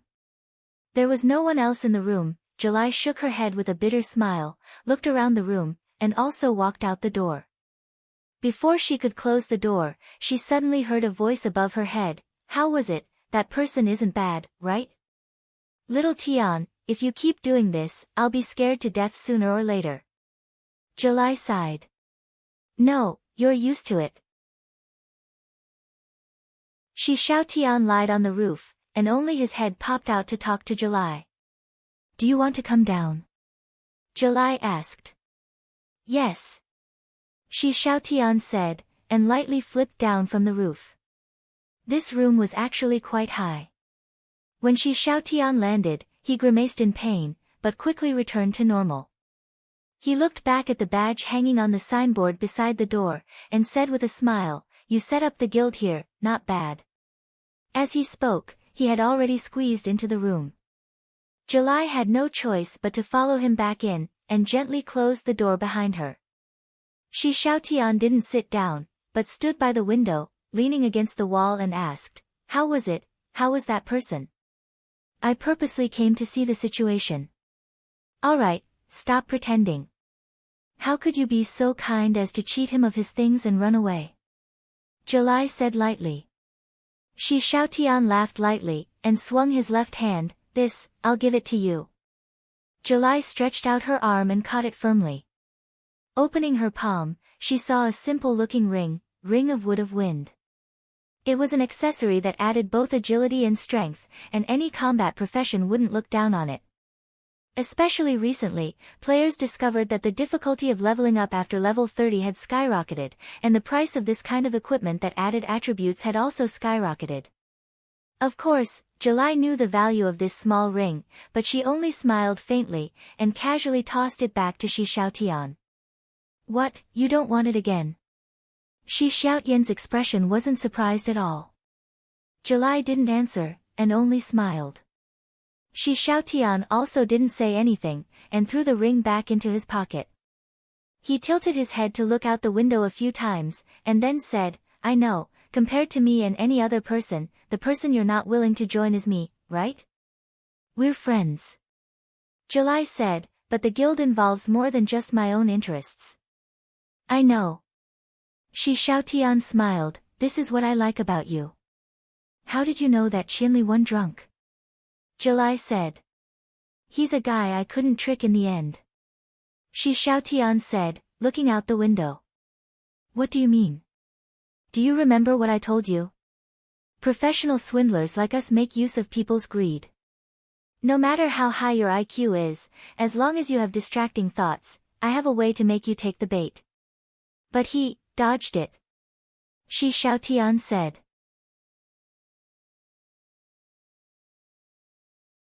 Chapter 26. Gu Fei, who had just left, didn't care about the guild matter at all. At this time, he was hurrying towards the fountain square in the center of Cloud City. He had arranged to meet someone there. From afar, Gu Fei could already see Heng Chen Yixiao, who was smiling and waving at him. Why are you looking for me? Seeing Gu Fei walk over, Heng Chen Yixiao immediately got straight to the point. There's something I want to ask you. Gu Fei said. Heng Chen Yixiao smiled, I'm a self-disciplined gamer.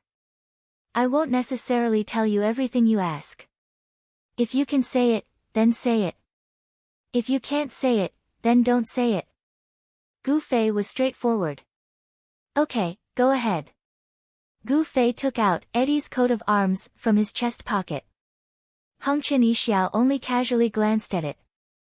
Suddenly, his eyes widened. Gu Fei didn't exist in front of him anymore. All he could see was the coat of arms slowly swaying in front of his eyes. It was like a firefly in the dark night, so bright and so outstanding. Where did this come from? Heng Chen Yixiao suddenly came back to his senses. He grabbed Gu Fei's hand and pulled the coat of arms in front of his eyes to look at it. After Gu Fei told him the story, Heng Chen Yixiao was petrified. Last night, I looked it up on the official website. There was no information about this coat of arms, so I wanted to ask you. If you can say it, then say it. If you can't, then forget it. Gu Fei said. Hongchen Yixiao raised his hand and pinched his face. While confirming that this wasn't a dream, he made his petrified expression come back to life. After taking 2 deep breaths, he said, "This is a quest." "I know," Gu Fei said. "Compared to other normal quests, this quest is a bit unique. We call it a chain quest," Hongchen Yixiao said. Quest chain. Gu Fei suddenly understood. This term was mentioned on the website. Compared to normal missions, it was more complicated and had a strong randomness. There was a reason for the name, Chain of Quests. If an ordinary mission was viewed as a point, then when several points were strung together to form a line, it would form a mission chain. There were countless points like this in the game. Perhaps an ordinary quest on an ordinary street could become a key link in the chain of quests. This was how the quest chain was casually extracted from these countless points by the system, and then arranged and combined them freely. Then, he would choose a suitable storyline from the game's huge story library and attach it to it. Then, he would calculate the difficulty of each segment and give a suitable reward. When a player completed a chain of quests, the system would regroup and arrange a new chain of quests. The total number of missions in the game would never change, but the content would always change. The system randomly generated the exact same quest chain twice. The probability wasn't 0, but it was so small that it was negligible. With this kind of setup, it wasn't hard to trigger a chain of quests because the conditions for triggering it weren't that strange or outrageous. But whether or not the chain could be completed after it was triggered depended on the player's luck. Because the points that formed the chain of quests were randomly arranged, it was possible that the first step was very simple, like buying something or delivering a letter, and the second step was an extremely difficult battle. Players could trigger the chain of quests at level 0, but they had to reach a high level to proceed to the second step. This possibility was quite high. As for the quest chain that Gu Fei had triggered, the conditions for triggering it weren't that difficult. In the later stages of the game, this was a normal quest that could be easily received and completed, Trapped Eddie. But there was one point that had to be emphasized, the later stages of the game. With the current standards of the players, a recent example, Han Family Young Master, Sword Demon, and a bunch of legendary online gaming experts wanted to kill Suo Tuesday. The method they came up with was to trap him in a small black room and torture him to death. However, using this method, the first person to be tortured to death wouldn't be Suo Tuesday. Instead, it would be Eddie, who was in the same room as Suo Tuesday. Seeing Eddie's dead body wouldn't allow the player to receive this quest. There were 2 prerequisites for Eddie to live and hear his last words. First, Suo Tu had to feel safe so that he wouldn't kill Eddie due to his sense of danger. Second, Eddie had to feel safe so that he could leave his funeral arrangements with peace of mind. To achieve these 2 conditions, the player only had one choice, to fight and kill Suo Tu alone. Suo Tu wouldn't feel too much danger as long as he came alone. Only by killing Suo Tu would Eddie be able to leave his funeral arrangements with peace of mind. If it was a normal quest, Eddie would only leave his last words.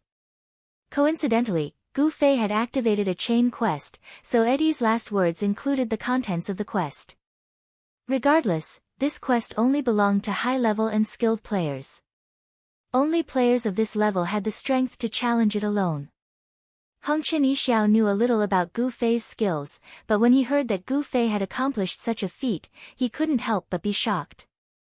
He had already considered the damage that people like Gu Fei would cause to the game's balance. However, he only thought that they would have the upper hand in a battle between players. He didn't expect that even the system boss in the game would be so weak. Gu Fei was still talking, but Hongchen Yixiao had already turned a deaf ear. As one of the core planners of the game, he had already subconsciously considered whether there was a need to restrict these types of players in order to maintain the balance of the game. Hey! Hey! Gu Fei's call brought Hongchen Yixiao back from his reverie. What are you thinking about? Gu Fei was surprised. I'm asking you, why isn't there a description of this quest on the website? Oh. Hong Chen Yixiao came back to his senses. The chain quest is randomly generated, so it's impossible for the website to introduce the content of the quest. Players have to figure it out themselves. Then can you give me a hint? Gu Fei asked. Hong Chen Yixiao smiled shyly. I'm a self-disciplined gamer. Alright, I got it. Gu Fei said without hesitation. Then I'll figure it out myself. Let's go. Take care. Hong Chen Yixiao waved his hand. Goodbye. Gu Fei turned around and left. After 10 minutes of walking, Gu Fei arrived at the place where he trained. Due to the huge increase in experience from level 30 onwards, Gu Fei didn't know how many days he would have to stay there. Compared to Gu Fei, most players didn't choose to level up by killing monsters. There were many quests in the game, and the experience reward was quite generous. Although it wasn't as efficient as killing monsters to level up, it wasn't boring. Running errands, chatting, and occasionally fighting a few battles, why not? But for Gu Fei, killing monsters was using kung fu, and this alone was enough to make him happy. Boring? If he thought kung fu was boring, would Gu Fei have trained diligently for more than 20 years? Moreover, ever since he started playing online games, Gu Fei found that his kung fu had improved. Why? It was because of what the sword demon regarded as the ultimate skill. There were so many real combat opponents to spar with, and more importantly, he could attack the opponent's vital points without hesitation until he killed them. This was unprecedented in Gu Fei's many years of practicing kung fu. In reality, when he sparred with others, he had to emphasize not going too far. With so many worries, each move would be somewhat out of form. Gu Fei understood, but he couldn't do anything about it. Life wasn't like the pugilistic world in wuxia novels.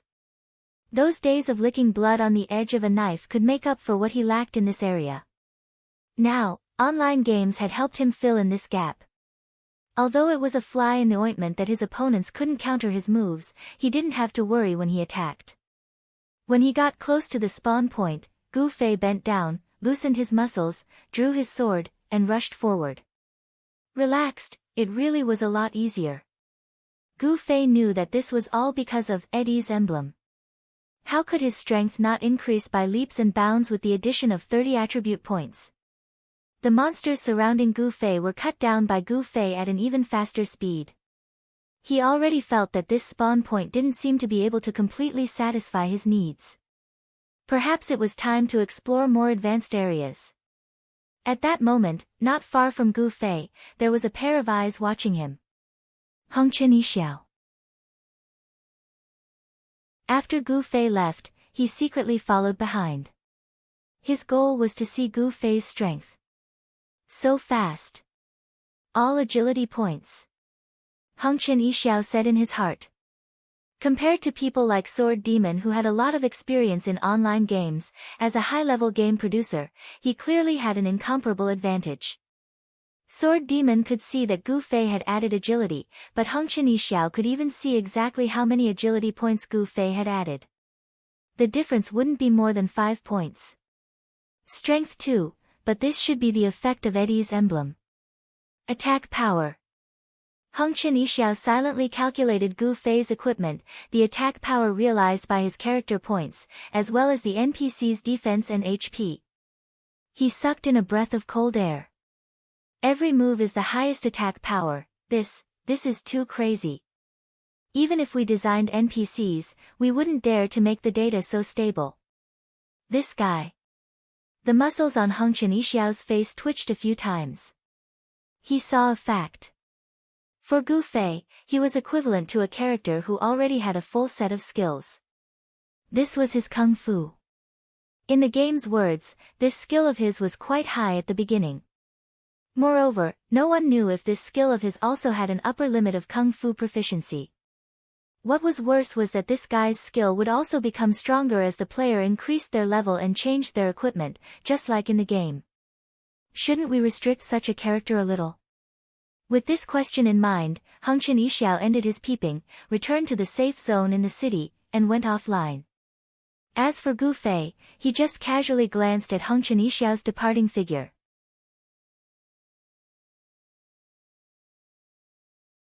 Chapter 27. Yi Xiaowu didn't stay idle even after he went offline. He was still thinking about Gu Fei's problem in his head.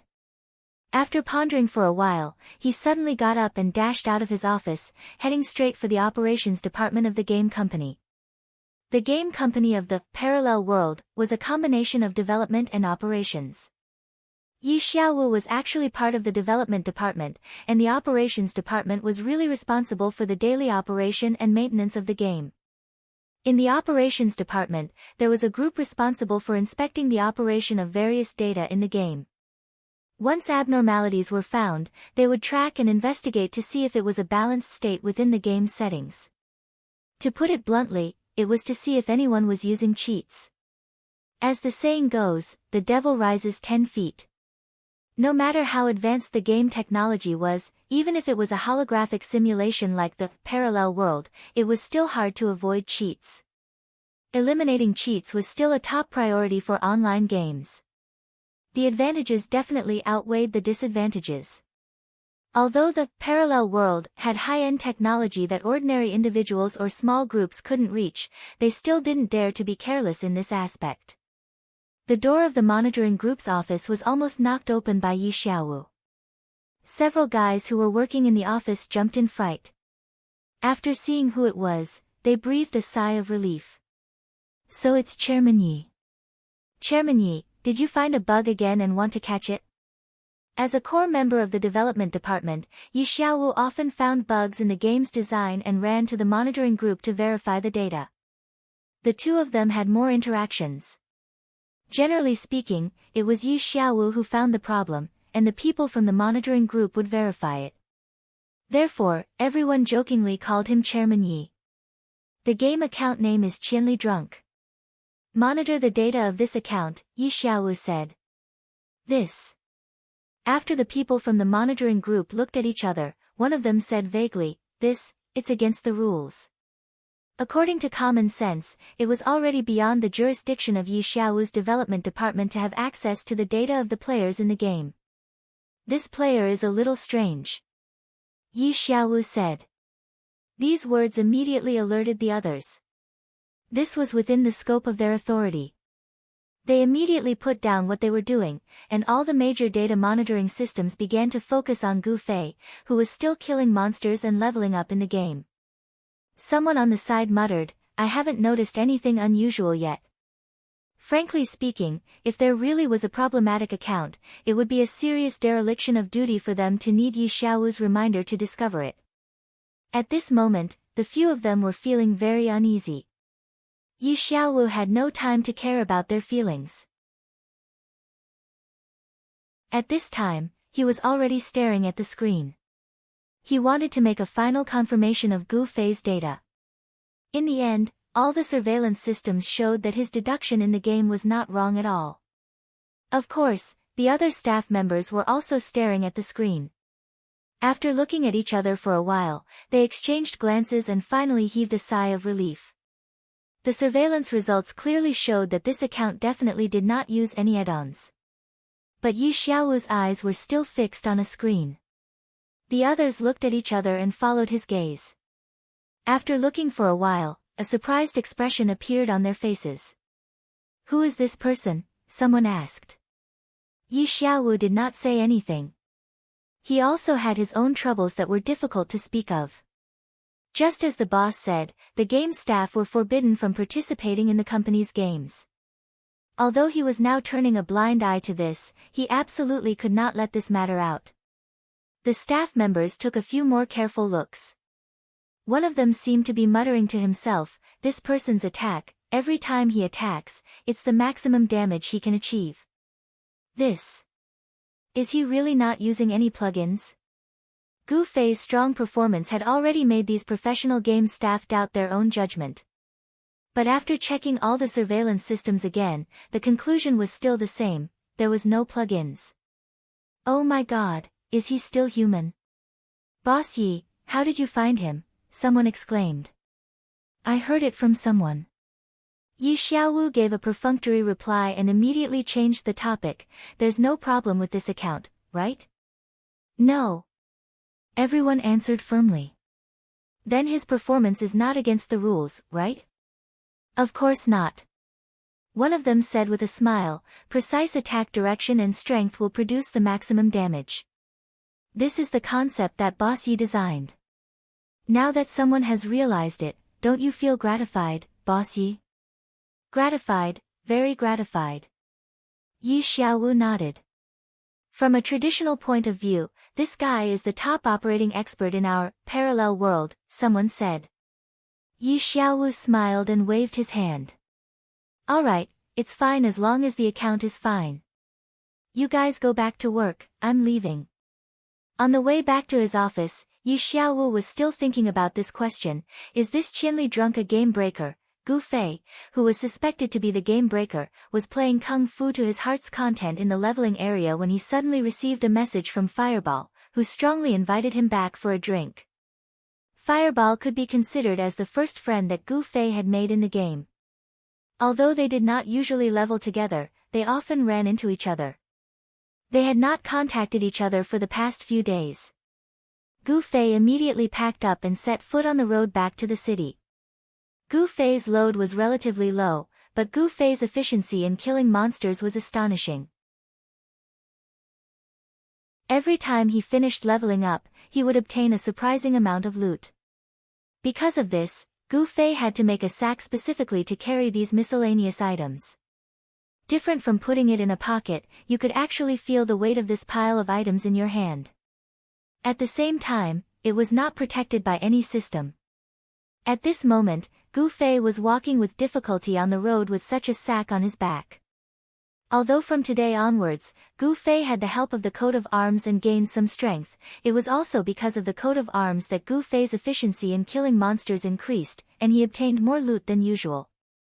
As his strength increased, the things he had to carry also became heavier. As a result, Gu Fei's steps were still as strained as before. When passing by a leveling area, Gu Fei's steps seemed to be even heavier. He struggled to move another 2 steps, then dropped the sack on the ground. He leaned against a tree, panting heavily, and prepared to rest for a few minutes.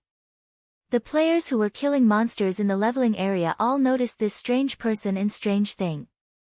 The players' eyes suddenly lit up, and they suddenly scrambled to be the first to run over. Do you need help? Let me help you. A few people rushed in front of Gu Fei, fighting to be the first to shout. No need, actually you're too polite, let me help you. A player had already rushed up and grabbed Gu Fei's sack. He threw it over his shoulder in an extremely heroic manner, his eyes deep into the distance. Speak. Where are you going? Cloud City. Gu Fei replied, but let's go. This person did not say anything else, already walking forward with large strides. The other players all showed a look of jealousy, and quite a bit of reluctance. But I'm not an NPC, I'm also a player. Gu Fei finished his sentence in a daze, but it was a pity that the person in front of him could not hear the latter half of his sentence. The few people around him heard it clearly, and after being stunned for a moment, they suddenly winked at the person who was striding forward, each of them covering their mouths to hide their laughter, afraid that they would startle him. At the same time, they all gave Gu Fei a thumbs up. Bro, you did it on purpose, didn't you? That's a good move, really good. Most of the players were influenced by YY online novels, and their hearts were itching for all kinds of strange ways to trigger hidden quests.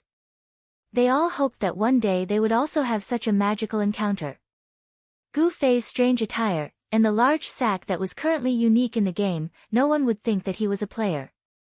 Over the past few days, when Gu Fei carried the sack back to the city and passed by these leveling areas, such misunderstandings would frequently occur. However, every time Gu Fei would explain, the people would use an appraisal skill on him, and they would laugh at themselves and leave. Today, however, this person's pursuit of the hidden quest had reached the point of no turning back. He did not even listen to Gu Fei's words, and practically snatched the sack and left. Hey! You! Gu Fei shouted as he chased after him. However, the other person waved his hand casually. Today, no one can stop me from helping you carry the sack back. Gu Fei shut his mouth. Since the other person had such a firm resolve, there was no harm in fulfilling his wish. Gu Fei would never force someone to do something they were unwilling to do. If you want to carry it, then carry it. Gu Fei was happy to be free, and he leisurely followed behind the person. This person was wearing heavy armor, and the sack on his shoulder seemed to be light. It was obvious that he was a strong warrior, but in terms of figure, he was a little too skinny. Of course, in the game, being fat or skinny did not represent strength or weakness. To think that Gu Fei's good body, which he had trained for more than 20 years, was as weak as a piece of paper in the game. It was a few minutes' journey from here to Cloud City, and along the way, the other person's back was straight as a ramrod. Gu Fei could not help but feel sad again. I didn't become a grandmaster of combat, it would have been better if I had been a warrior. This mage's body was really too weak. Finally, the two of them returned to the city. The person shrugged his shoulder and put down the sack, and looked at Gu Fei with deep affection. Thank you. Gu Fei patted the other person's shoulder, and lowered his body to carry the sack, and continued to walk forward shakily. The other person was stunned, but quickly reacted, and hurriedly caught up with him, and enthusiastically said, "Where else do you want to take it? I can help you." "No need, isn't the warehouse just in front?" Gu Fei said. Warehouse. The person was stunned again. Indeed, just a few steps away was the warehouse, but this warehouse, without a doubt, was for players to use. The person faintly felt that something was wrong, and looked at Gu Fei. Hello, my name is Qianli Drunk, said Gu Fei. You are not an NPC. The person looked like he was about to faint. Gu Fei sighed deeply and said, I'm not.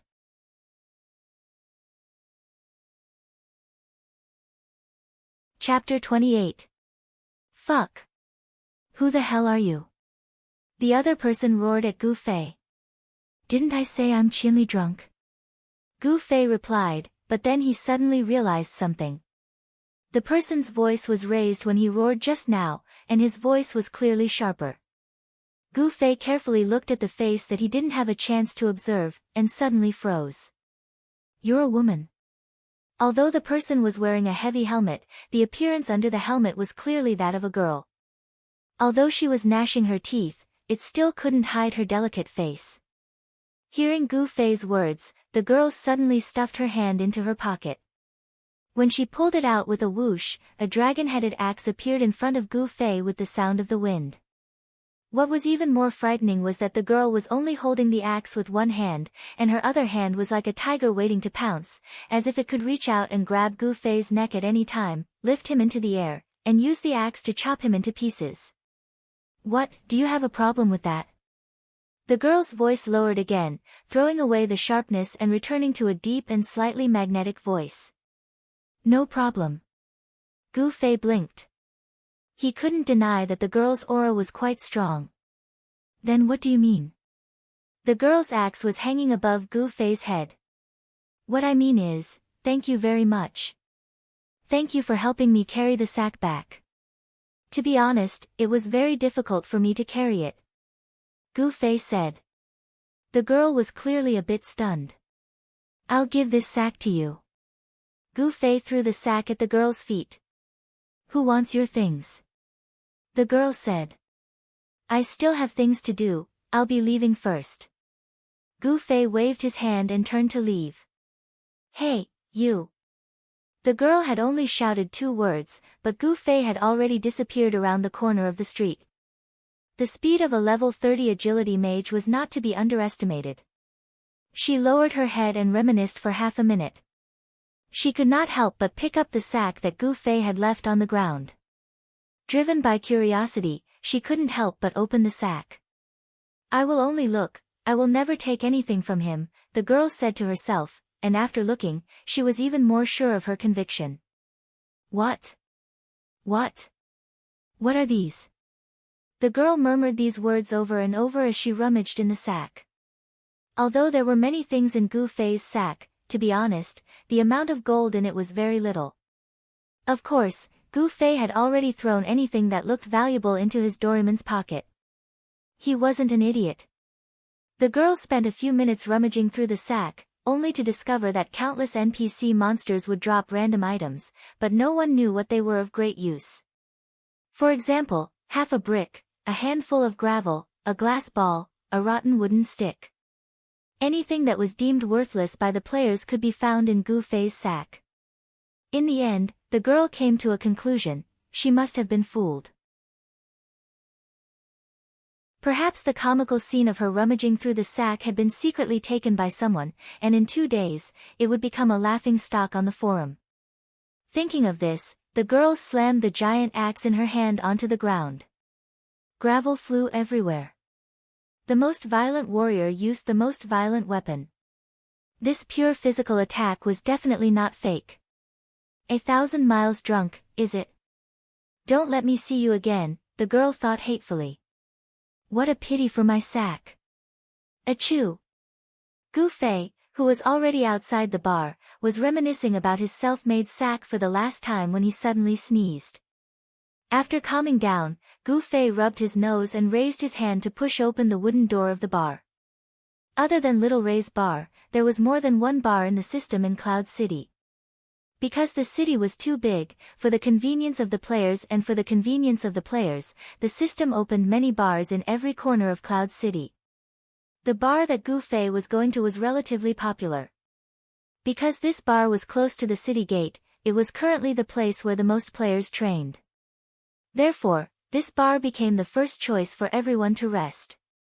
From morning to night, it was bustling 24 hours a day. As soon as Gu Fei entered the bar, Fireball, who had already taken a seat, immediately stood up and shouted, brother drunk, over here." "Hi.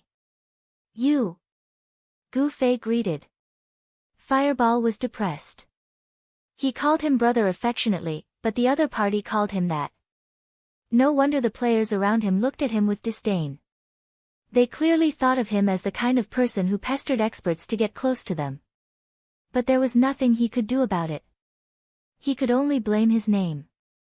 If Gu Fei was called Fireball, he would still be the target of ridicule. Whenever it was caught in a dilemma like this, Fireball would want to die. "Sit. What are you standing for?" Gu Fei, who had already taken a seat, patted the table and gestured to Fireball, who was still standing in front of it. "How have you been? Have you found a guild to join?" Gu Fei understood Fireball's awkwardness, so he helped to divert Fireball's attention. As expected, Fireball immediately sat down and answered, "No, but I found a guild and am trying to sneak in." "Is that so?" Gu Fei picked up the wine glass on the table. Red wine, which cost 50 copper a glass, was the cheapest wine in the game and also the most popular. In this place, the players only held a wine glass for the sake of the atmosphere. Money needed to be spent on more important things. "What guild is it?" Gu Fei asked as he gulped down a large mouthful of water. "Rebirth Amethyst," Fireball said. "Pfft." Gu Fei spat out the wine that he had just drunk. Fortunately, the agility mage was quick enough to turn her head, so Fireball didn't get hit. "What's wrong?" Fireball was surprised by Gu Fei's strong reaction. Nothing, I just choked." Gu Fei coughed loudly, then asked casually, "What's so special about this guild?" "Brother Zui, have you never seen the forums?" Fireball asked. "I haven't seen it recently," Gu Fei replied. In the forum for players to interact with, there are different forums under the names of the major cities in the game. Right now, there are many guild recruitment advertisements in various forums. "I found this guild in our Cloud Cities forum," Fireball said, his eyes shining. "Oh." Gu Fei replied and signaled for Fireball to continue. Fireball, on the other hand, looked around and pulled the stool closer to Gu Fei. He lowered his voice and said, "Brother Zui, I'm telling you. Don't tell anyone. It's already on the forums. Are you afraid of people finding out?" Gu Fei said. No. Fireball said anxiously, "That post has been around for a long time. I dug it out from deep, and it was created not long after the game started. What guild do you think it is? What guild? Gu Fei asked as he pulled up Amethyst's guild panel and glanced at it. It's a beautiful guild. Fireball's tone was extremely agitated. He mispronounced 5 out of 6 words, and didn't utter the 6th one due to lack of breath. Gu Fei didn't think much of it. He had already interacted with a few girls from Amethyst. As for beautiful girls, it depended on how one defined a beautiful girl. If Shi Xiaotian was the standard, then none of the girls he had met so far could be considered beautiful. If they were considered beautiful just because they were slightly attractive, then July, the one named Fiercely, and the one he couldn't name would be considered 3.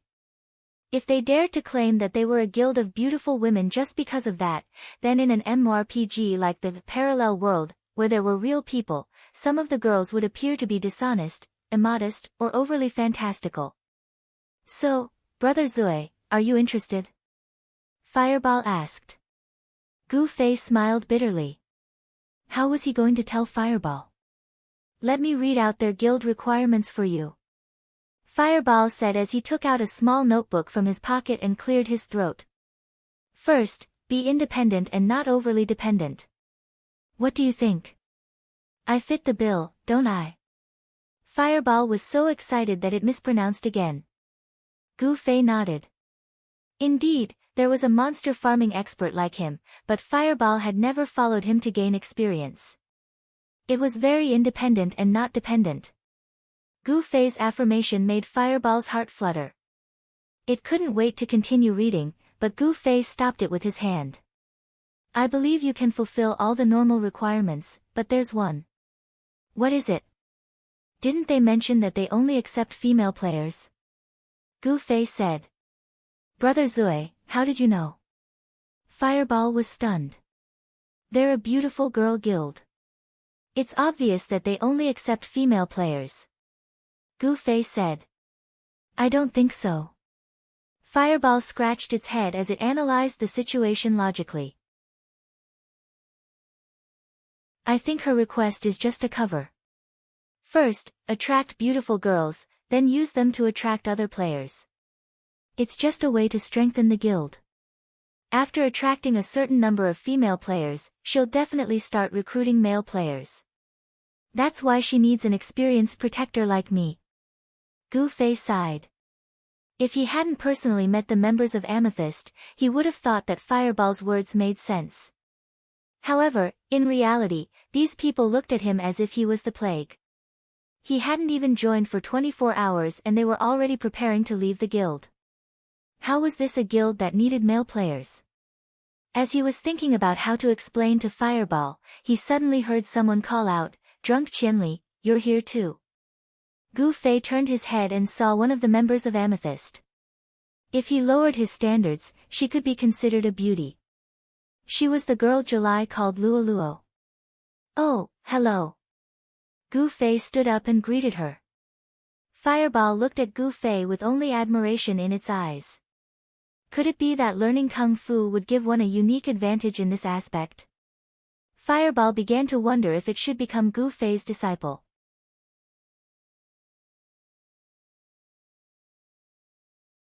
Chapter 29. Luoluo held her wine glass and walked to Gu Fei and Fireball's table. Can I? She pointed at the empty seat at the table. Fireball was excited. Every time he and Gu Fei came over to sit, they would always take up a table for 3 or 4 people, leaving 1 or 2 empty seats. He was waiting for this opportunity. Gu Fei was a bit surprised. He thought the girl was just greeting him, but he didn't expect her to sit down. Of course, Gu Fei wasn't the kind of guy who would reject people from Qianli, so he nodded and said, Sit. I'm Heartless Blossom. Luoluo sat down and introduced herself. Good name. Gu Fei said. Is that the only compliment you know how to give others? Luoluo smiled at Gu Fei. Gu Fei looked embarrassed. He remembered that he had said the same thing before, and he was almost punched into the wall by the bad-tempered girl named Fiercely. What's your name? Luoluo asked Fireball generously. Fireball stuttered for a long time, and finally covered his face and cried. What's wrong with him? Luo didn't understand. Gu Fei held back his laughter. He didn't say his name, but instead wrote it on the table with his finger dipped in wine. Oh, Fireball. Luo also smiled. Fireball was nervous as usual, but Luo smiled again. Don't worry, I'm not a mage. Fireball heaved a sigh of relief and immediately became lively again. He poured out his grievances to Luo, telling her how much trouble his name had caused her. In short, it was the kind of lingering shadow that was branded on her soul. To get rid of it, she needed a strong emotional impact, such as a relationship with a girl. It seemed that Fireball was in no mood to discuss the guild issue with him. Gu Fei smiled and stood up. You guys talk, I'll be leaving first. Go on, go on. Fireball felt that Gu Fei really had a good eye. Wait. Luo also stood up. The Fireball felt as if it had fallen into an ice cellar. Gu Fei looked back at her. I have something for you, Luo said. What? Luo took out a small badge from her pocket. It was round and had a white background. The pattern on it was exactly the same as the one on the signboard outside Gate B17 on Charlotte Street. It was also emitting a pale purple light. This is Guild badge. Everyone in the guild has one. Luo said. Ah. Brother Zui, you've joined a guild. What guild? Why haven't I heard you mention it before? Before Gu Fei could say anything, the Fireball was already burning fiercely. Ah. This is actually a misunderstanding. I won't be able to stay in this guild for long. Gu Fei said. Not necessarily. Luo laughed. Little Seven doesn't dislike you. Maybe she'll try to convince the other girls to accept a male player in the guild. Girls? Male player? Fireball muttered to himself and suddenly asked, what guild are you guys from? The Reborn Amethyst that you were talking about. Gu Fei confessed to Fireball with a pained heart. Fireball suddenly stood up and looked at Luo and Gu Fei. He suddenly said loudly, Sister Luo, if you don't mind one, then you won't mind two. I'm Brother Zui's follower. I'm like his shadow. Wherever he goes, I have to follow him. No one can separate us brothers. Gu Fei felt awkward. He really wanted to tell everyone that he didn't know this person.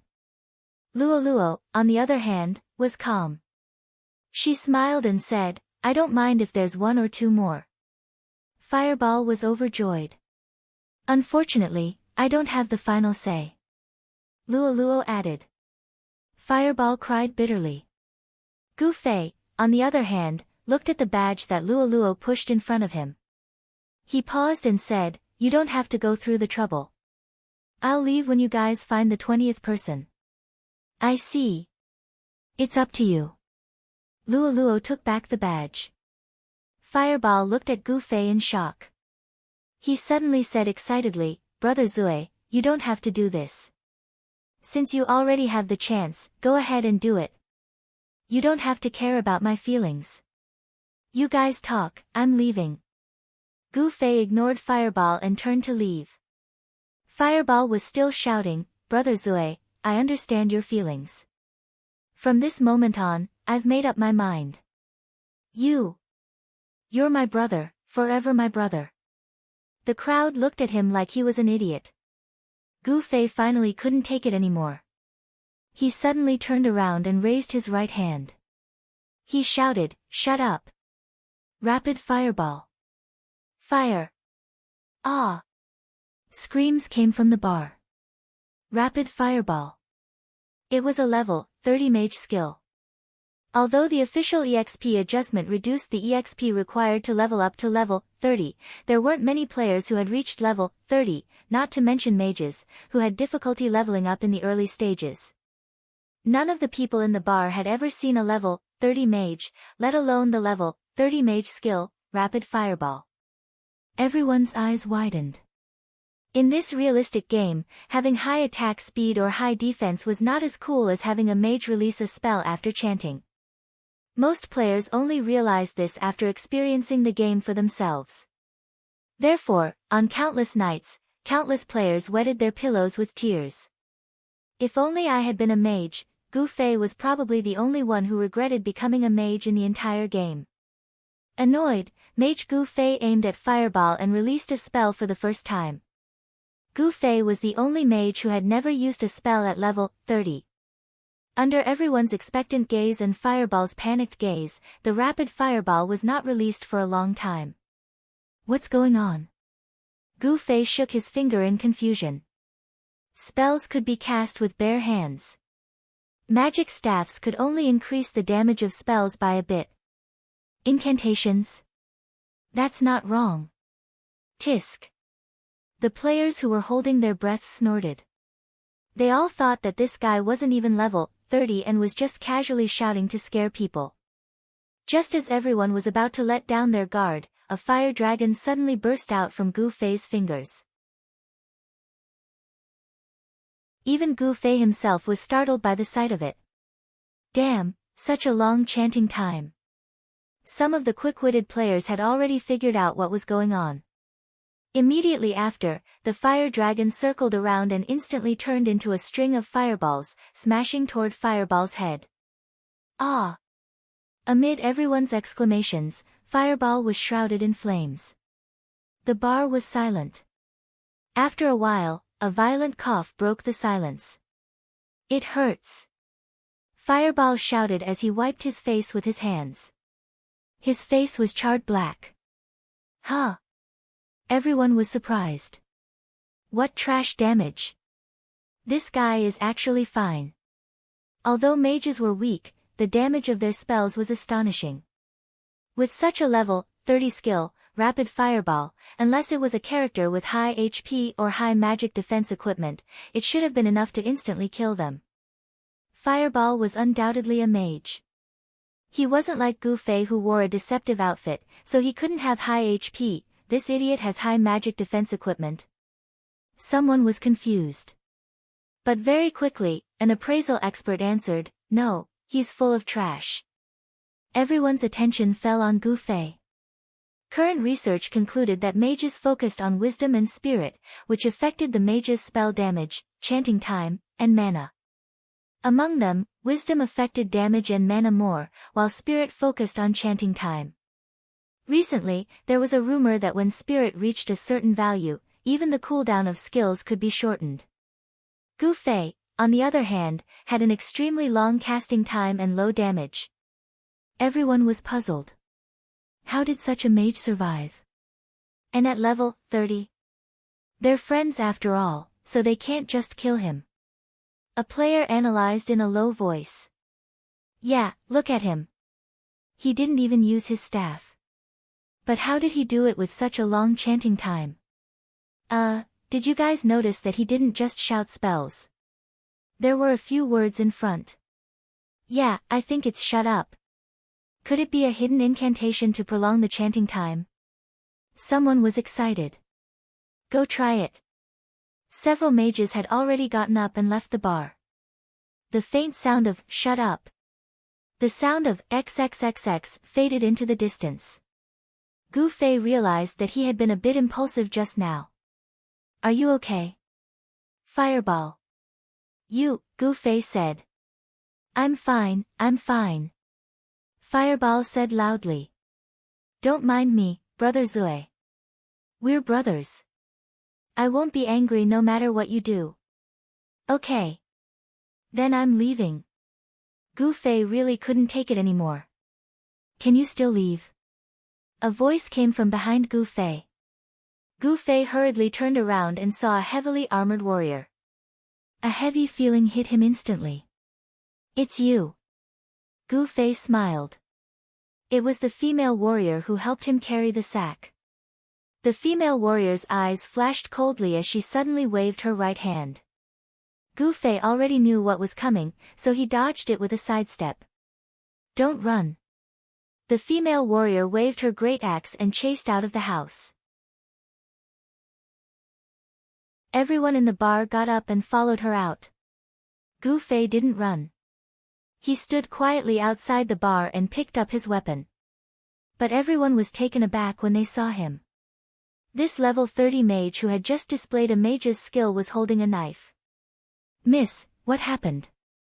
Let's talk slowly," Gu Fei said, but he didn't let his guard down. From the small interaction just now, it wasn't hard to see that this girl was a very careless and stubborn person. Just like just now, when she wanted to help him carry the sack, she had to carry it. Now that she wanted to chop him with her axe, she would definitely chop him. Want to talk? That would have to wait until she was done. Sure enough, the girl completely ignored what Gu Fei said and swung her great axe at Gu Fei. Gu Fei dodged and slashed at her arm with a backhand slash. Dang! Gu Fei's heart instantly went cold. The feeling just now made him clearly understand one thing: his knife didn't cause any damage at all. Gu Fei didn't have much attack power. The damage came entirely from the weapon in his hand. Now that he had Eddie's emblem, the increase in strength helped him add a few points to his attack. But mages were born with low strength growth. 6 points of strength added to a mage was not the same as adding to a warrior. Right now, 6 points of strength and the maximum damage of the weapon were still under the defense of this female warrior. This heavy warrior actually couldn't do any damage to him.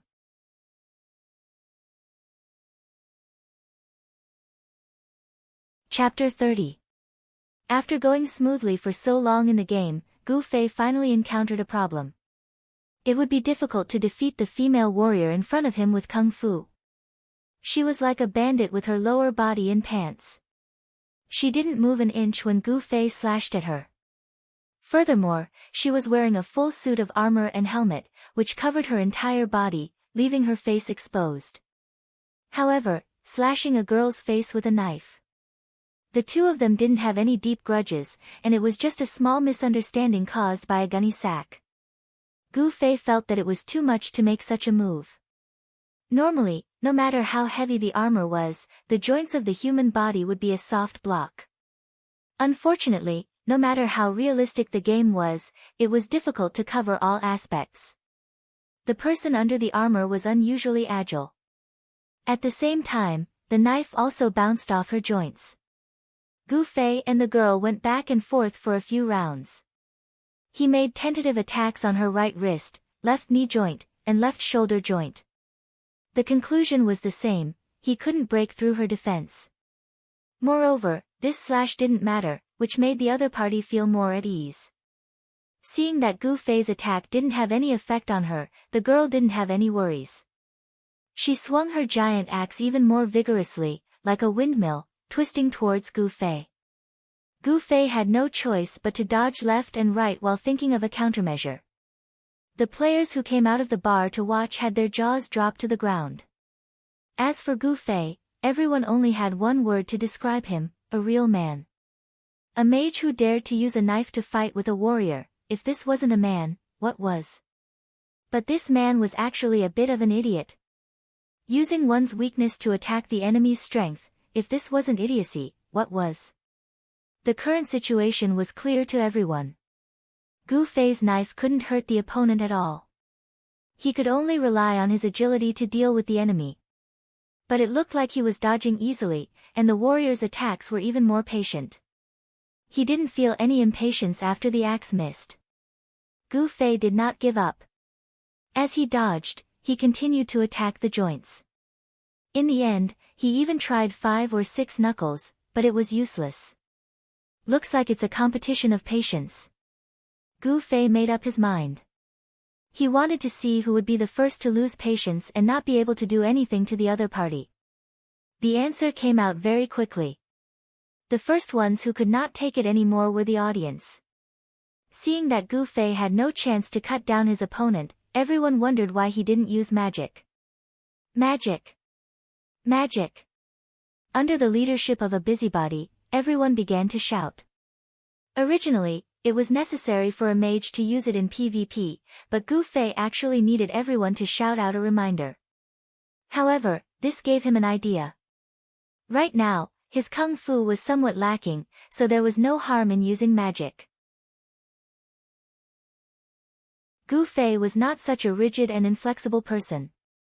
After dodging the axe, Gu Fei raised his treasured blade and shouted, "Fireball! I'm here, I'm here!" Someone replied. "Get lost!" Gu Fei roared at the fireball, then turned around and ordered the fireball he had summoned, "Shoot!" The fireball flew out and headed straight for the female warrior. The female warrior seemed to be stunned for a moment, but then she waved her giant axe and immediately split Gu Fei's small fireball. The fireball exploded beside the axe blade. Did it cause any damage? Gu Fei didn't know. This thing didn't feel good. "You're a mage." The female warrior's giant axe didn't immediately come at him as Gu Fei had expected. Instead, it hung by her feet and she was sizing him up. This girl was really too careless. After fighting for so long, she actually knew that he was a mage. Gu Fei thought. Little did he know that unless one clearly knew Gu Fei's profession in advance, no one would think that he was a mage from the way he fought just now. The female warrior seemed to have a lingering feeling of fear. The guy in front of her was not slow, and he was always able to dodge her attacks. If he pulled away from her and used spells to attack, she would be killed. "I don't need you to go easy on me," the girl immediately said as soon as she thought of something. "Go easy on you?" Gu Fei didn't understand. Was she being played by him again? The girl suddenly thought of this, and the anger that had been half extinguished after a long time immediately rose again. She raised her right hand and raised the giant axe that was hanging by her feet. Her left hand followed and held the axe handle side by side with her right hand. This was a posture that had never been seen before. The girl had been wielding her axe with one hand. This sudden change in the battle was noticed by Gu Fei, who had a lot of combat experience. He immediately made a judgment: she was going to use her trump card. Sure enough, the girl suddenly stomped on the ground and twisted her waist. A whirlwind appeared on the ground and wrapped around her. "Ah!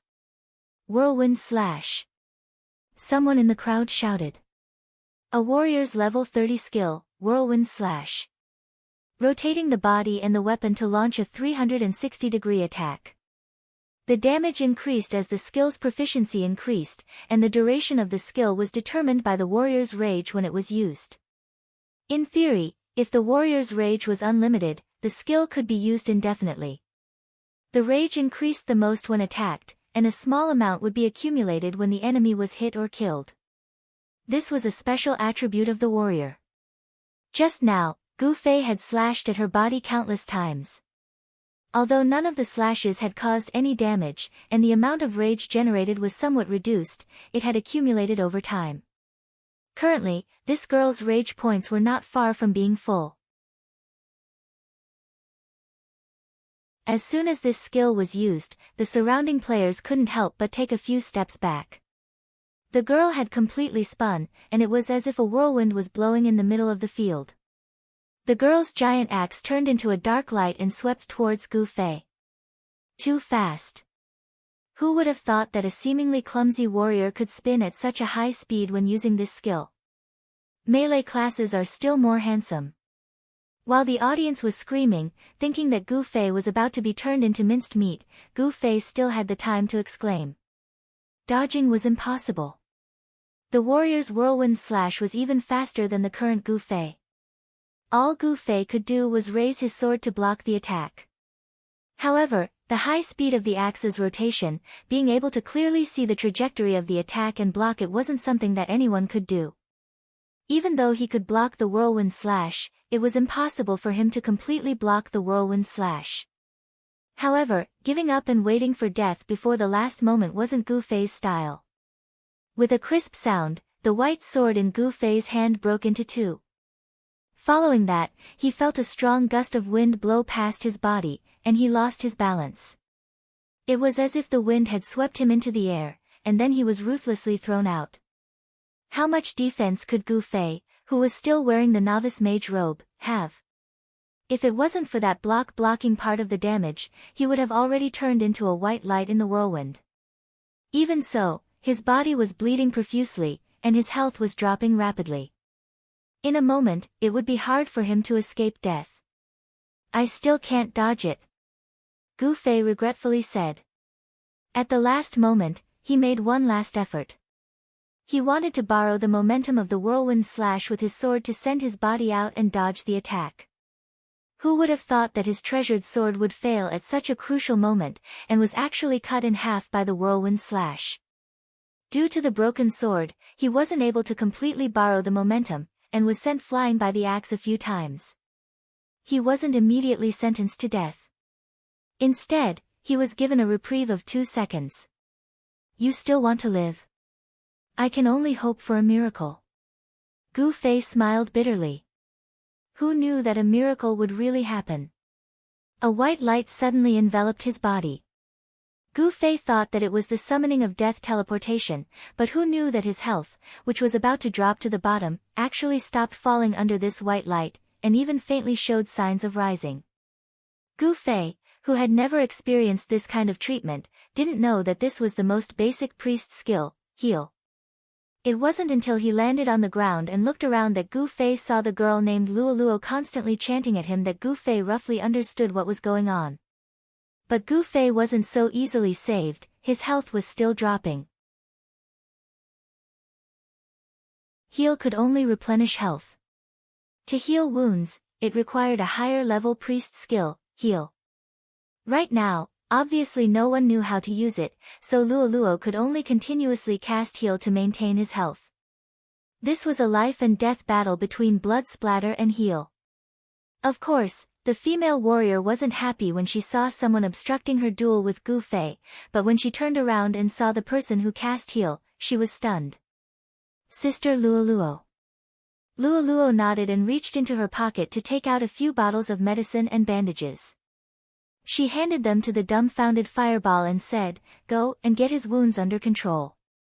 Fireball seemed to wake up from a dream. He took the things and hurried to Gu Fei's side, crouching down. I'm saved. Gu Fei saw the things in Fireball's hands and saw that the female warrior and Luoluo seemed to know each other. He sighed in his heart. Unexpectedly, Fireball didn't use the item he was holding. Gu Fei looked at him in confusion. Quick, what are you waiting for? Luoluo panicked. She was frantically casting heal to restore Gu Fei's plummeting health. It was clear that Gu Fei's wounds weren't light. At this rate, her mana would be depleted soon, and it would be too late to use medicine. But Fireball whispered to Gu Fei mysteriously, "Brother Zui, do you want to stop the bleeding with acupuncture?" Gu Fei's mouth was already on the verge of cursing, but he held it in. Be a teacher. Gu Fei warned himself, then said to Fireball indifferently, "You've read too many wuxia novels." Oh. You don't know how to use acupuncture? Fireball seemed surprised. Apply medicine.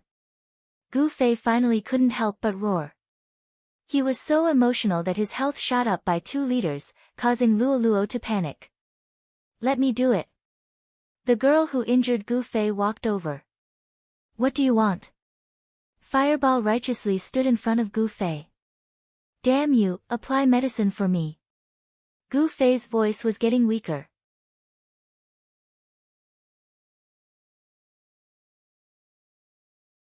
Chapter 31. Get out of the way. The axe-wielding warrior was also anxious and kicked Fireball. Probably because he had been fighting with Gu Fei for too long, his kick was neither light nor heavy. How could Fireball compare to Gu Fei? He was kicked 5 meters away and even somersaulted twice. Fireball, who was lying on the ground, finally raised his eyelids and said something very spineless, "Damn, beauty." The girl bent down. Her armor was still rattling, but she did not say a word. She picked up the bandage that Fireball had dropped earlier and wrapped it around Gu Fei's wound. Her hands and feet were very agile. Hey! Gu Fei called softly. What? The girl glared.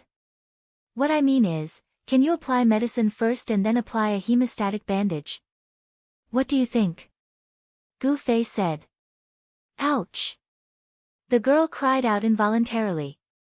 With a few whooshes, she retracted the bandage, picked up the medicine bottle on the ground, and splashed it on Gu Fei's wound. Gu Fei was helpless and thought to himself, forget it. It's just a game and I don't know much about hygiene. I won't get any side effects. He didn't say anything and let the girl do whatever she wanted. After the medicine and bandage were applied, the bleeding stopped and his health stopped dropping. After Luoluo cast a few healing spells, Gu Fei stood up again. His waist wasn't sore and his back wasn't hurting anymore, but Fireball, who was 5 meters behind him, straightened his neck and shouted, "Help me!" Gu Fei went over to help him, but as soon as he squatted down, Fireball leaned over and whispered, "Brother Zui, don't worry about me. I'm waiting for the beauty to come and help me." Gu Fei was furious. Ben had already helped him halfway up, but he immediately threw him back to the ground and got up to walk back. The two girls were puzzled. They looked at Fireball and asked Gu Fei, "What's wrong?" "He's already dead," said Gu Fei. The two girls glanced at the Fireball but didn't say anything. When the surrounding audience saw that the fight was over and that the next part of the show might be to bury the hatchet, no one was interested in this kind of plot, so they immediately dispersed. "Come in and have a seat." Luoluo gestured for the two of them to enter the bar. Gu Fei gestured for the two ladies to enter first, and he was the last to enter. He glanced at the Fireball expressionlessly. Fireball was bored. It crawled up from the ground with its face covered in dirt, and quickly chased after them.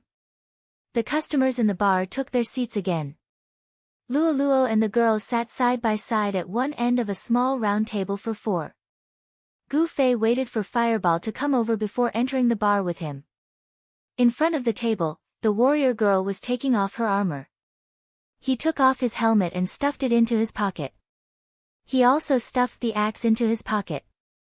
He also took off his full body armor and stuffed it into his pocket.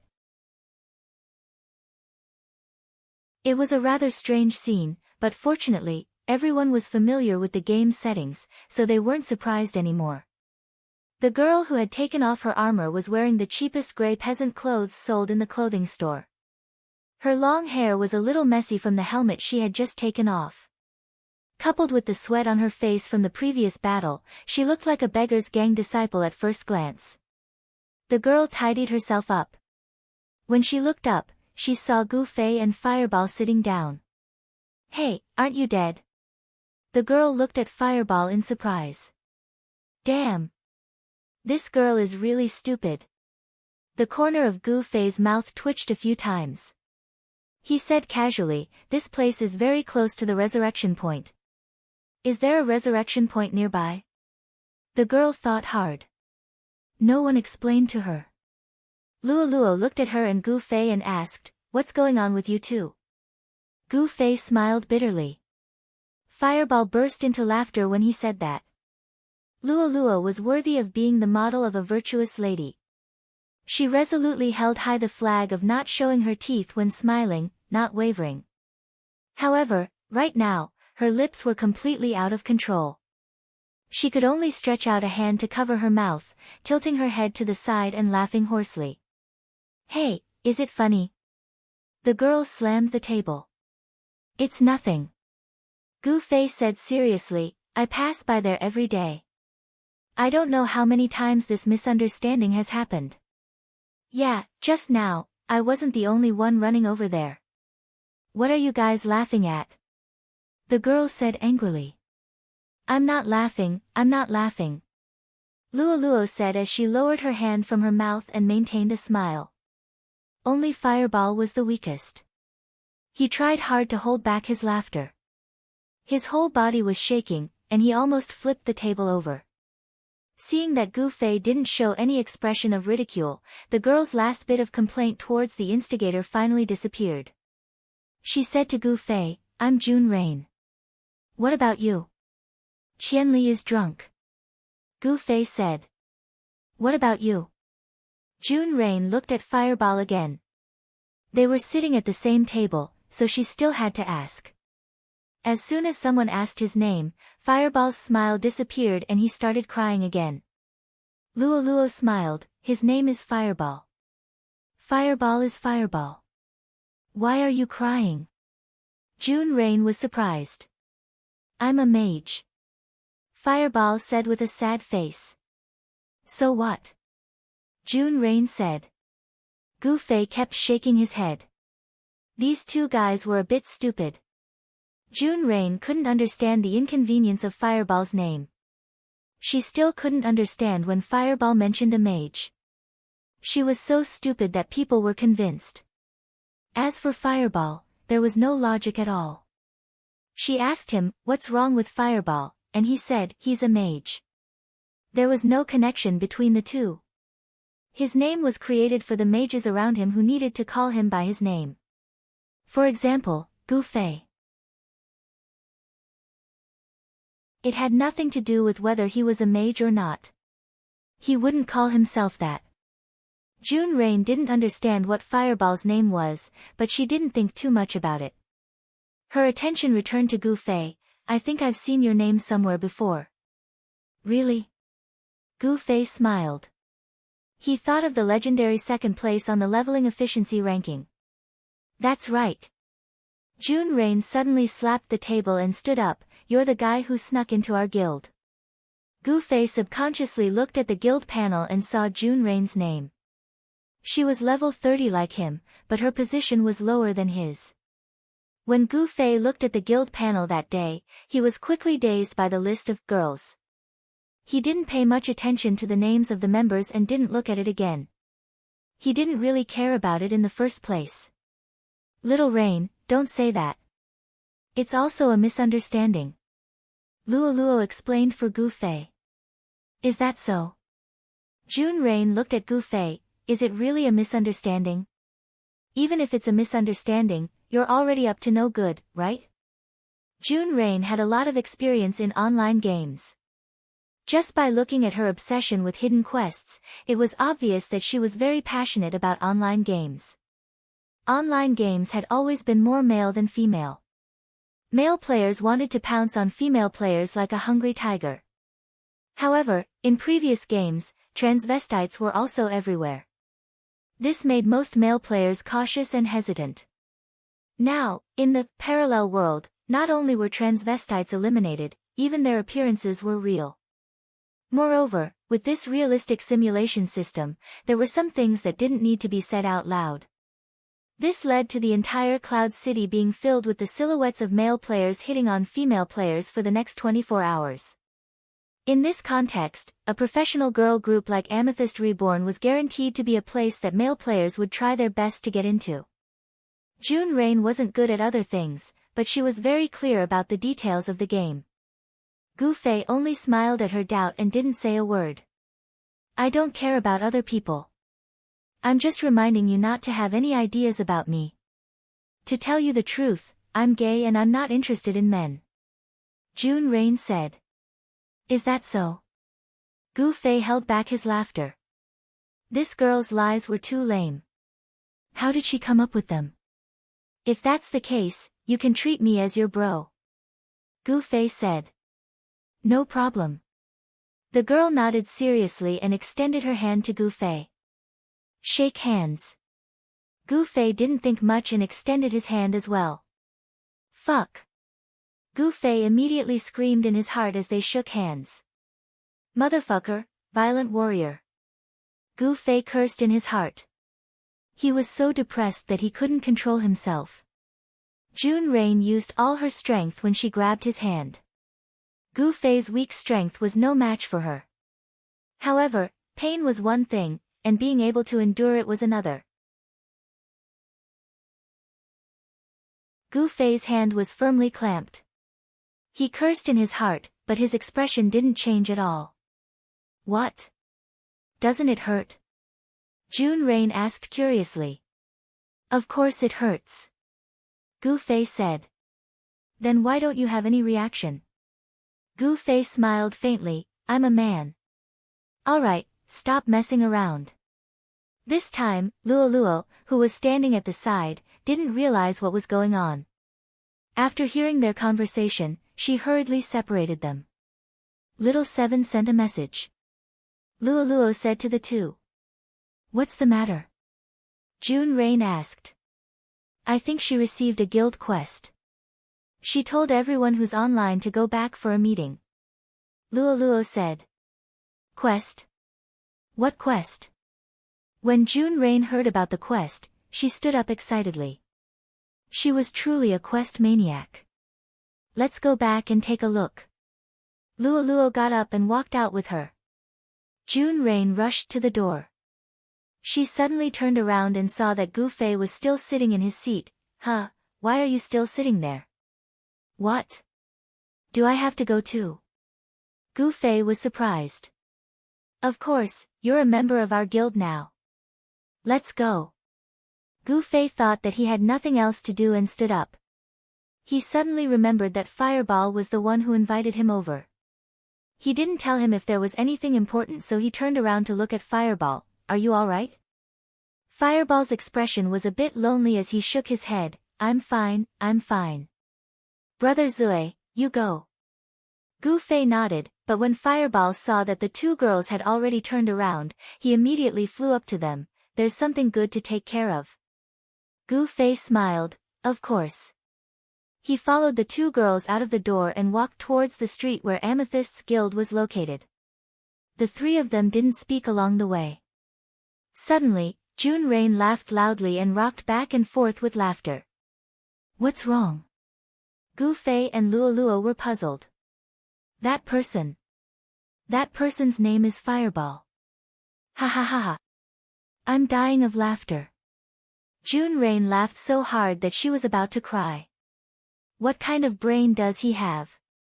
Gu Fei sighed.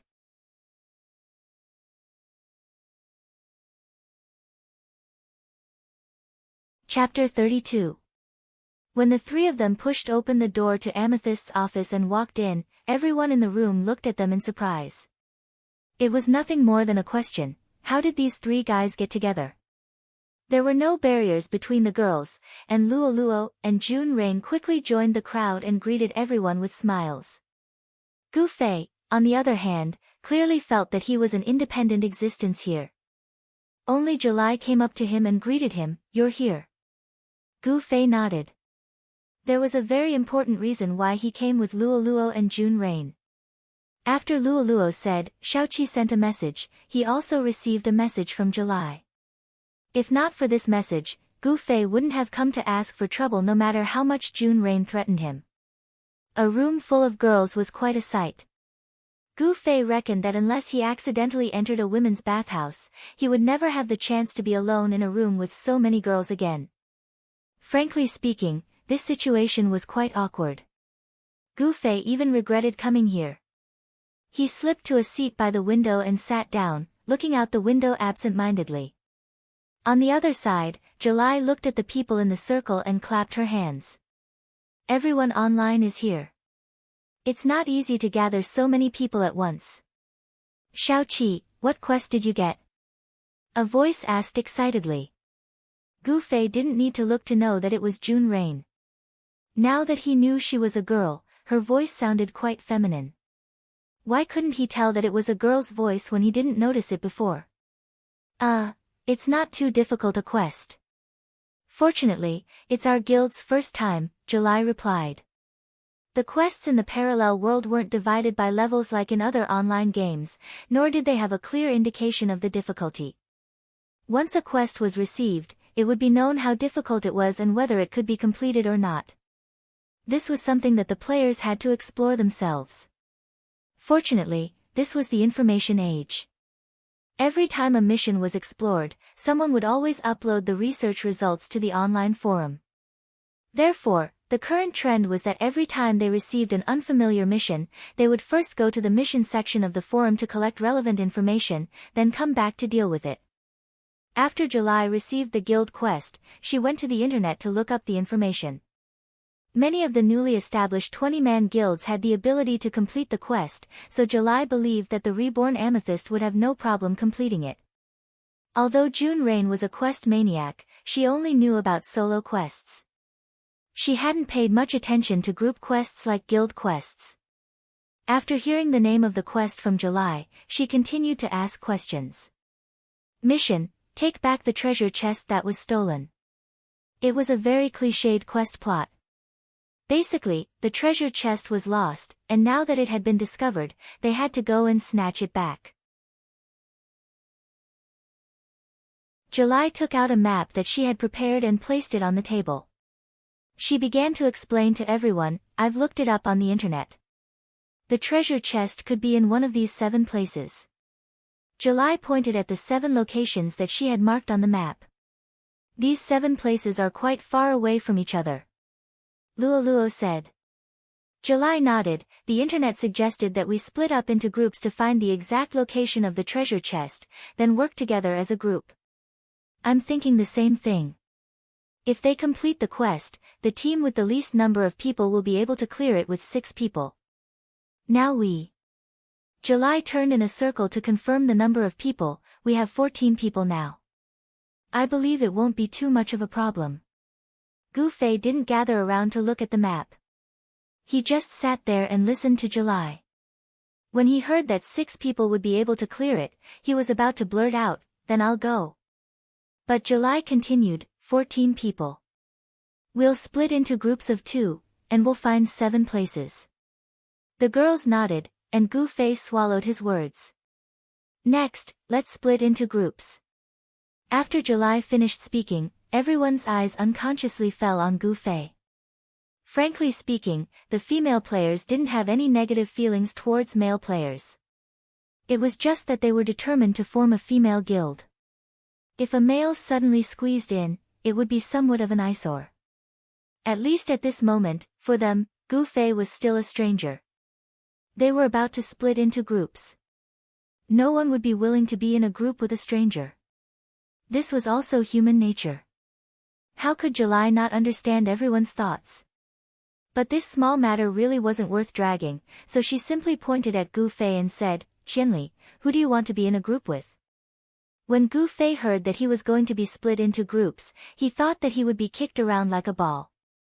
He was just wondering who would be so unlucky as to be in a group with him, but he didn't expect that July would take care of him and actually give him the chance to choose 1 out of 13. Gu Fei's eyes swept across the group and finally stopped on June Rain. He smiled and said, "I'll be in a group with Little Rain." "What? Why do you want to be in a group with me?" June Rain yelled. "We're brothers," Gu Fei said with a smile. June Rain was momentarily speechless. The other girls all had blank looks on their faces. Only Luo laughed lightly and went into the group of girls to whisper into their ears. For a moment, there was a lot of laughter. "All right then, you 2 will be in a group. Go to this place." July pointed at a random place on the map. Gu Fei had already opened the door, so June Rain could only helplessly leave with Gu Fei.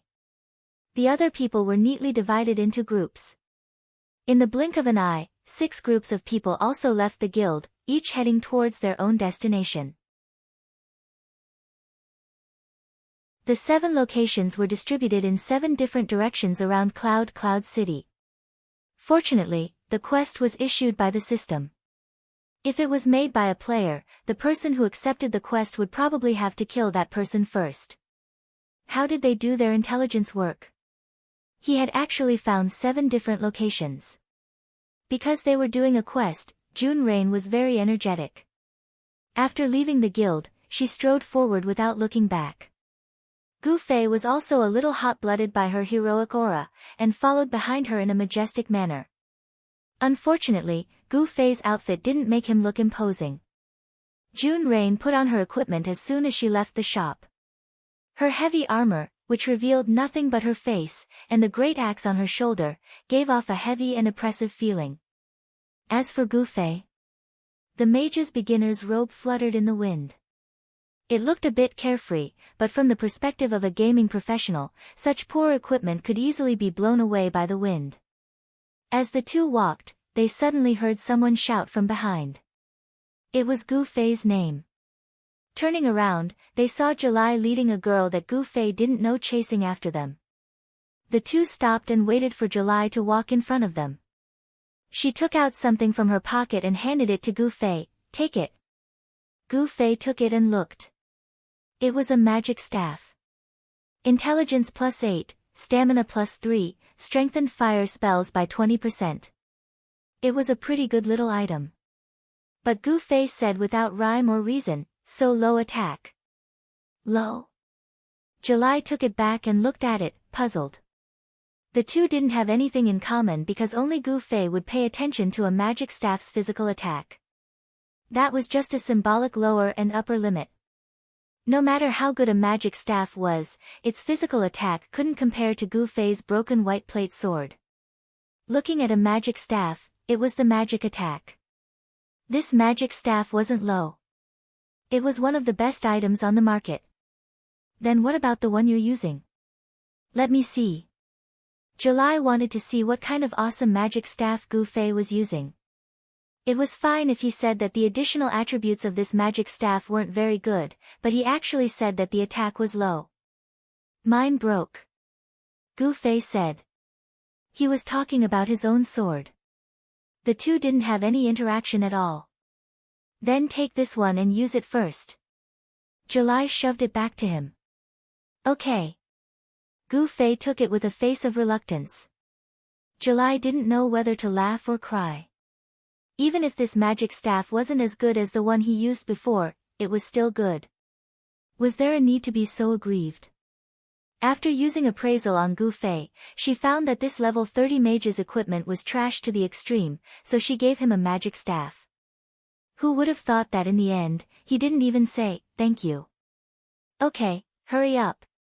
July waved at Gu Fei and June Rain and walked in another direction with the girl. Gu Fei and June Rain also continued forward. In front was a heavy warrior with a giant axe on his shoulder. Behind him was a beginner-robed mage with a magic staff on his shoulder. The two swaggered through the streets like this, all the way out of Cloud City. At this time, June Rain stopped and turned to ask Gu Fei, which way? Gu Fei broke down. He suddenly felt that choosing to team with her was a very serious mistake. At this moment, it was too late for regret. He could only helplessly ask, didn't you see the map? Nonsense, who would look at that thing? June Rain said righteously. I don't know how to look at it either. Gu Fei didn't say that he didn't look at it at all. June Rain felt like she had found a friend. Then what should we do? Ask. Gu Fei really didn't have a temper. He pulled out his friend list and sent a message to July. July quickly replied and pointed out the direction that they should go. Let's go. Gu Fei said. This time, it was his turn to walk in front, and June Rain followed behind.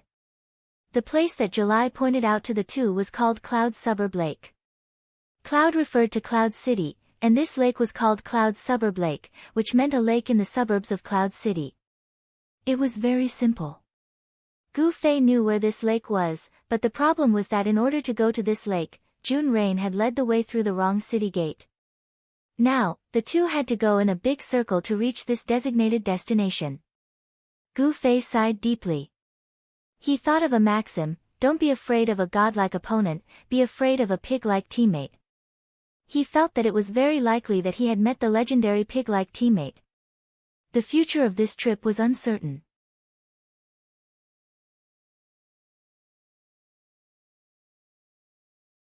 Chapter 33.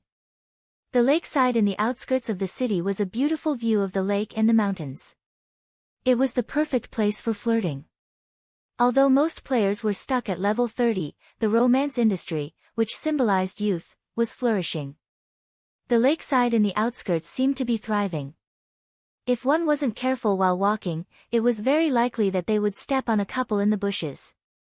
With June Rain's rough lines, it wasn't her style to not step on one or two. As expected, not long after stepping into this area, a person jumped up beside June Rain's feet. Why are you walking? Can't you see there's someone under your feet? June Rain and Gu Fei were both shocked. They apologized repeatedly and took a detour. Gu Fei also became cautious. He used his exquisite staff as a serpent-seeking staff. He pointed at the bushes in front of him and muttered, "Is there anyone? Is there anyone?" There were no more accidents along the way. The couple hiding in the bushes heard Gu Fei's shout and saw the wooden stick in his hand. They quickly moved away. Gu Fei and June Rain finally arrived at the lakeside. The lake water rippled. There was no trash on the surface. The environmental work was done very well. There were rumors that some players had already started to research which production skill was used to make boats. When the time came, they would set up a small dock by the lakeside and rent out a few boats. Business would definitely be good. Gu Fei was admiring the scenery when June Rain, who was beside him, yelled, "Ah! Treasure chest, where are you? Treasure chest." Hearing these two words, countless ears perked up. Countless eyes flashed in the bushes and looked towards the two guys by the lake. Gu Fei looked around. If the quest was to take back the treasure chest, then there should be NPCs guarding the place where the treasure chest was. There were also small monsters by the lakeside, but they were few and scattered. Plus, this was the love zone, so no one would come here to kill monsters and level up. The distribution of NPCs was very well maintained. Gu Fei looked around and didn't find any place where the NPCs were particularly concentrated. Let's go take a look. Helpless, he could only walk in the direction of a few NPCs that looked like a small group. As the two of them moved, the grass rustled. Countless people crawled forward and continued to monitor the two fellows who were talking about treasure chests. No. That's not true either. That's still nothing. Along the way, June Rain shouted in frustration as she cleared out the NPCs. The NPCs by the lakeside were not very high-leveled. June Rain was a level 30 full-powered warrior, and she could basically kill an NPC with 2 swings of her axe.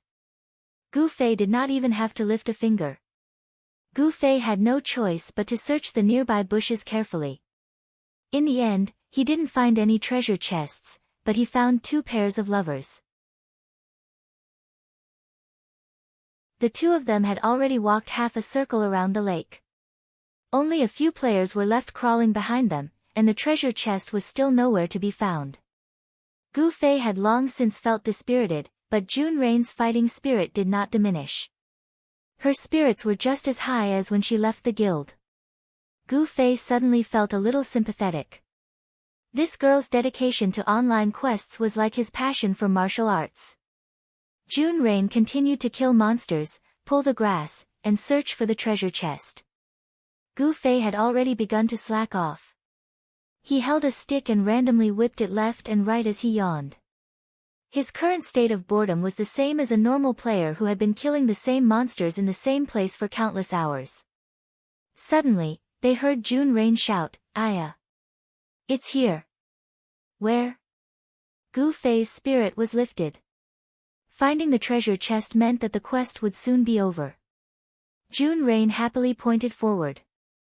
In the grass halfway up the slope, there was a wooden stake that had its upper body cut off. A treasure chest was placed on top of it, and there was not even a shadow of an NPC around the treasure chest. That's simple. Gu Fei was puzzled. Didn't July say that after finding the treasure chest, she would notify everyone to gather and then everyone would snatch the treasure chest together? In this situation, why would they need to snatch it? Wouldn't it be better to just carry it back? Look, just like Little Rain. June Rain had already gone up to carry the treasure chest. Suddenly, the grass behind her trembled, and a few figures flew up and dashed towards the treasure chest. Ah! There's an ambush. What a cunning NPC! June Rain shouted. What NPC? These guys were players that had been following them. Gu Fei knew this very well. From the very beginning, he knew that these guys were crawling behind them. Gu Fei could roughly guess the intentions of these people, but since this treasure chest was their quest item, it should at least have the demeanor of a quest item. Who would have thought that it would be placed so neatly on the ground, looking like it was waiting to be trampled upon? June Rain was still the closest to the treasure chest. However, with her heavy equipment, running wasn't her strong suit. After a few steps, she was pushed back by a lot. Gu Fei stepped forward and stabbed the end of his staff forward. Then, he swung it left and right. With two pa-pa sounds, two players who had rushed up were hit by the staff. Of course, using a staff like this had limited damage, but the two players were a little dazed after being hit. After crawling behind for a long time and using Identify on Gu Fei more than 180 times out of boredom, they had long since confirmed that he was a mage. When they saw this guy step forward, they thought that they would be greeted with a blazing fire. Who would have thought that they would be hit with a stick? These two stayed where they were in a daze, while the other two took the opportunity to go around them. Although Gu Fei was an agility mage, his speed wasn't slow, but his opponent was a more professional thief. Seeing that he couldn't catch up, he reached into his pocket and pulled out a knife. He raised his hand and threw it. Shio! The thief on the left was stabbed by the knife. He cried out in pain and pulled out a knife from his butt. He was stunned. What kind of move was this? Gu Fei had already taken out a second knife and was ready to deal with the one on the right. This one was jubilantly trying to pass June Rain, but June Rain's arm suddenly reached out and grabbed the guy's collar.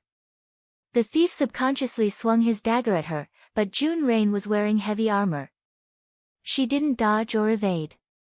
She swung her arm, and with a whoosh, the thief flew into the air and finally fell into the river with a splash. Violent warriors are so scary. Gu Fei broke out in a cold sweat. The strength of this arm had already surpassed the standard of any normal human in life. He was only level 30. If he continued to level up, the consequences would be unimaginable. At this moment, the guy who had been hit by the two sticks reacted. Seeing that he wasn't seriously injured, he hurriedly rushed forward. Gu Fei turned back and shouted at June Rain, "I'll block them, you go get the treasure chest." He then turned back to face them. The two seemed to have seen through the fact that the staff in Gu Fei's hand wouldn't hurt them even if they hit them. They didn't dodge, but forcefully broke through the staff. Gu Fei, who had great awareness of martial arts and was prepared to deal with each move, didn't expect this kind of scoundrel fighting style. Being alone and weak, he was knocked to the ground by the momentum of the two's charge. "Aya, you idiot!" June Rain saw this and actually abandoned the treasure chest, wanting to come back to help. But unexpectedly, Gu Fei, who was about to fall to the ground, suddenly straightened his waist and spun in the air. The staff in his hand swept out with a whoosh and hit the two's ankles. "Ah! Ah!" Two screams sounded. The two were swept to the ground, but the damage was still not serious. The two were about to get up, but how could they be faster than Gu Fei's professional carp jump? Gu Fei, who got up first, stepped on the two of them again, then raised his staff and hit them fiercely. "What are you two doing? Are you going around? I look down on people who don't have any skills in fighting." Although Gu Fei was weak, he was fast and had a high frequency. What's more, he had sharp eyes. Gu Fei immediately saw which joints the other were about to move and immediately swung the staff in his hand. After a few swings of the staff, the two couldn't even lift their heads. They finally learned their lesson and lay on the ground without moving. Gu Fei's staff also stopped. Looking back, the guy whose butt had been kicked by him had already been thrown away by June Rain. At this moment, she was happily running towards the treasure chest. Suddenly, Gu Fei noticed that the bushes beside the wooden stake were moving violently. He hurriedly warned, "Careful, there's someone else." "Ah!" June Rain's reaction was, of course, slow.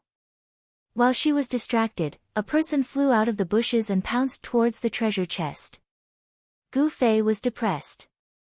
He might as well not have warned her. June Rain might have already gotten in front of him and could have fought with that guy. Now that he shouted, that silly girl immediately stood there in a daze. Instead, she let the other party snatch the initiative. The treasure chest was about to be taken away by the other party. Just as he was feeling annoyed, he suddenly heard an ear-piercing sound coming from afar. Whoosh! The guy who pounced towards the treasure chest flew sideways and turned into white light in the air. What's going on? Gu Fei was shocked. June Rain's reaction was unprecedentedly fast. She immediately hid behind the wooden stake and shouted at Gu Fei, "Get down, it's a sniper."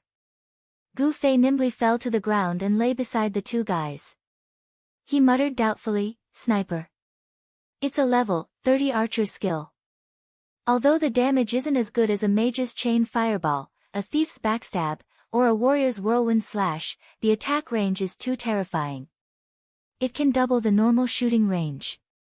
You'll only receive his arrows, but you'll never see him." The guy lying beside Gu Fei explained. "Is that so? Can't find him." Gu Fei smiled.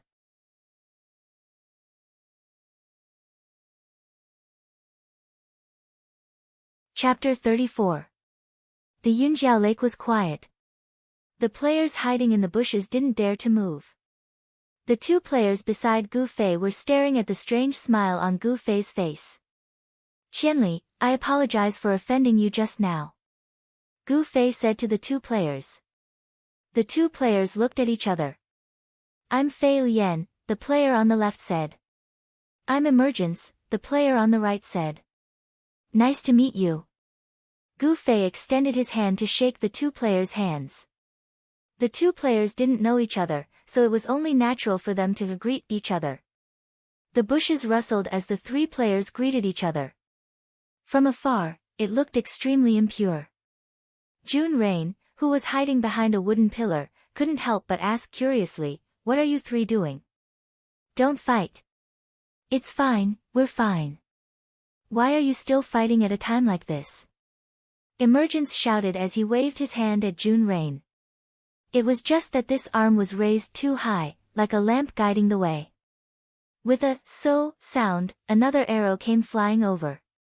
"Fuck." Emergence touched the arrow stuck in his waist and looked at his health bar. "I'm dead," he said, but he really did die. "Get out of here." Gu Fei yelled at Fei Lian. "Why are you cursing me?" Fei Lian asked in confusion. He only realized what was going on when he saw Gu Fei quickly roll to the side. He hurriedly dodged to the side as well, but his reaction was a bit too slow. The arrow whistled through the air and hit his right arm. That wasn't the end of it. A few more arrows landed in the bushes that the two players were no longer in. Gu Fei didn't move. He tilted his head slightly and asked, "Are you all right?" He had already seen the damage from the sniper. The two players who were hit were instantly killed. "I'm fine," Fei Lian replied through gritted teeth. "That wasn't a sniper shot, so the damage wasn't that high." "Oh. Why isn't he using it?" Gu Fei asked.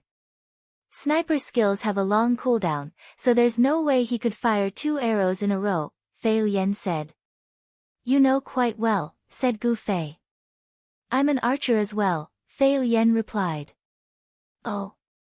Then you should snipe him too," Gu Fei said. "I'm not even level 30 yet," Fei Lian said regretfully. Gu Fei could only sigh. Also, Fei Lian was not finished yet. "Judging from the arrow that he shot at me, I can tell that his damage is very high. His equipment should be top tier. A level 30 player with a full set of exquisite equipment. This was the strongest form in the game right now." It seemed that he had encountered a troublesome enemy today. Gu Fei stole a glance at the hillside in the distance. Other than the sudden arrow, Gu Fei had seen the subsequent attacks. Although the arrows were fast, they were not as fast as Gu Fei's eyes. However, it was precisely because he could see clearly that Gu Fei understood that the sniper not only had a longer range, but also a faster rate of fire than a normal attack. Moreover, the player's normal attacks had all reached him, which meant that he was not hiding within the maximum range of the sniper. A close-range attack was even more difficult to dodge. If it was a normal attack, Gu Fei was confident that he could dodge it. However, if it was a sniper, Gu Fei shook his head. "What's the cooldown for sniper?" Gu Fei asked Fei Lian. "According to the official website, it's 45 seconds, Fei Lian replied. "However, it's hard to say when it comes to an individual. I wonder if he has any equipment that can shorten the cooldown. There are rumors that increasing one's stamina can shorten the cooldown of a skill, 45 seconds. Gu Fei muttered. It had already been 45 seconds since the last sniper had fired. If he revealed himself now, he would definitely be killed in one shot. However, Gu Fei needed this arrow. He needed to see the arrow to determine the player's exact location. Only by knowing the opponent's target would he be able to deduce the opponent's location from the trajectory of the arrow. Deduce the opponent's location by listening to the wind? That would only allow him to deduce north, south, east, and west. Right now, what Gu Fei needed was a precise location. Little Rain. Gu Fei added June's Rain as a friend and sent her a private message. What? Little Rain replied. What's your defense? Gu Fei asked. Why do you ask? Little Rain reported. Gu Fei didn't reply. Instead, he turned to Fei Lian and asked, what's the damage of that normal attack? Fei Lian checked his own injuries and reported the number of injuries he had sustained. Then, he asked, why do you ask? How much damage does sniper damage increase? Gu Fei asked. The initial damage is double that of normal attacks. Apart from that, there's also a critical rate, Fei Lian replied. Critical rate? It ignores defense and deducts a percentage of the target's HP. Sniper has a 10% critical rate and a 10% critical rate at the start. I don't know how much the effect will increase after I increase my proficiency, Fei Lian explained. Gu Fei furrowed his brows. He had forgotten that every skill had a certain level of proficiency.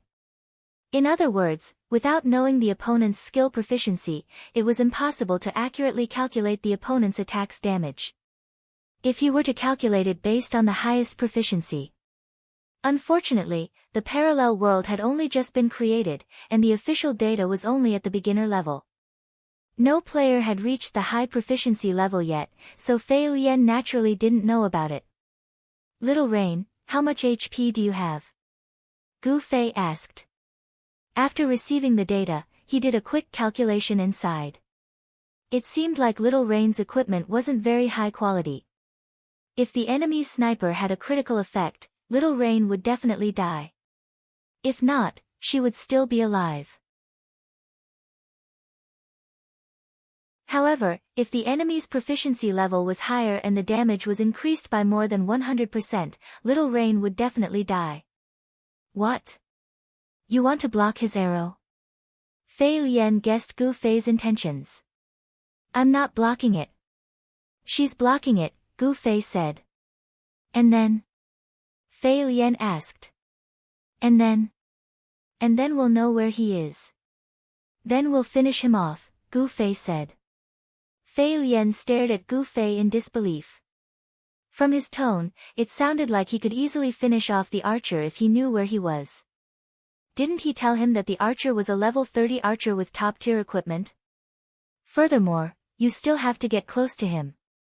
Your sorcerer's range is much lower than an archer's, right? If there's even the slightest movement, he'll shoot an arrow at you. Can you even dodge him? Fei Lian asked. Gu Fei smiled. When there's a slightest movement. Fei Lian was confused. Gu Fei wasn't in a hurry to explain. Little Rain was still urging him on. Why are you asking me about my defense? Why are you asking me about my HP? It's like this. Gu Fei explained, I've calculated his damage. With your defense and HP, there's a 90% chance that you'll be able to survive a single shot from him, and a 10% chance that you'll be killed instantly. Oh, then I'll just rush up and kill him. He can't kill me instantly anyways. I'll just go up and kill him with my axe, Little Rain said. How are you going to get close? If you're not dead, then he'll shoot you again and you'll be dead too, Gu Fei said, wiping away his sweat. That's right. Little Rain said, then what do we do? You attract his attention, and I'll take the opportunity to sneak around and attack him from the other side, Gu Fei said. You're despicable. Little Rain said. Despicable? This is a tactic, a diversion, understand? Gu Fei said. Then what if I get killed instantly? Little Rain asked. Gu Fei was afraid of this question, so he said embarrassedly, then I know his position. I'll go up and avenge you.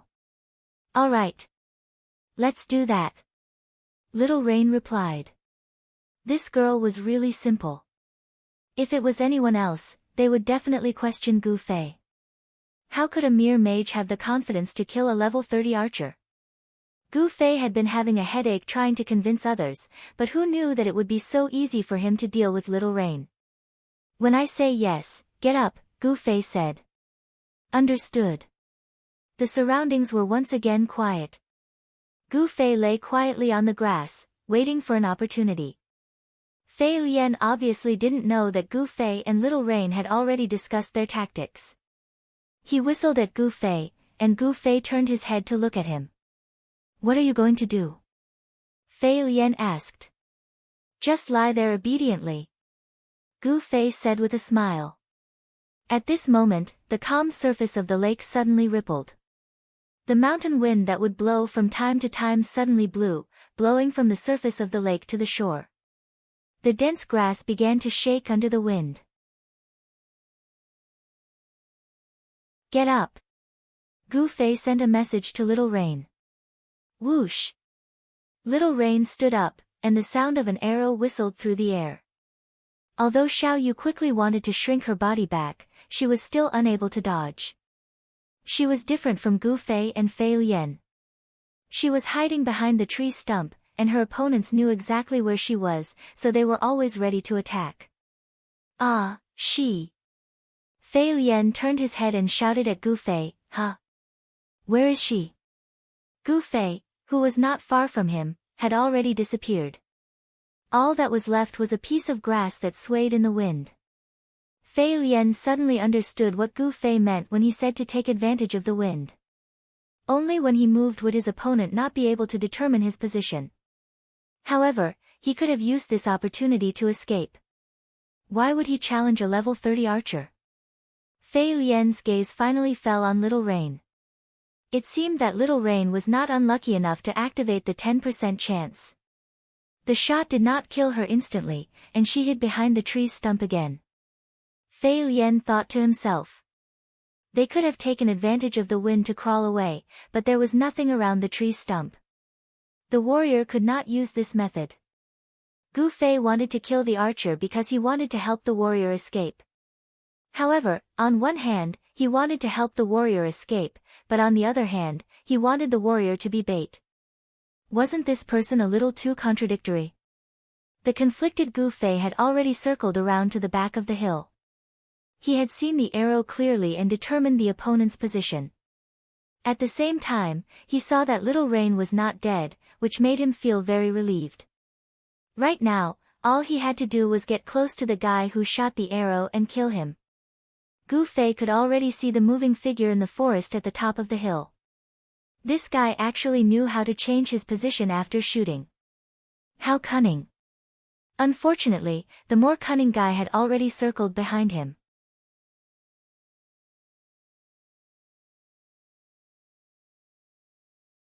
Chapter 35. The archer who did the sneak attack looked like a thief, and he was very sneaky. When everyone heard about the treasure chest, they simply followed behind Gu Fei and Jun Rain. Only this guy occupied a high vantage point and watched from afar, waiting for an opportunity to launch a sneak attack.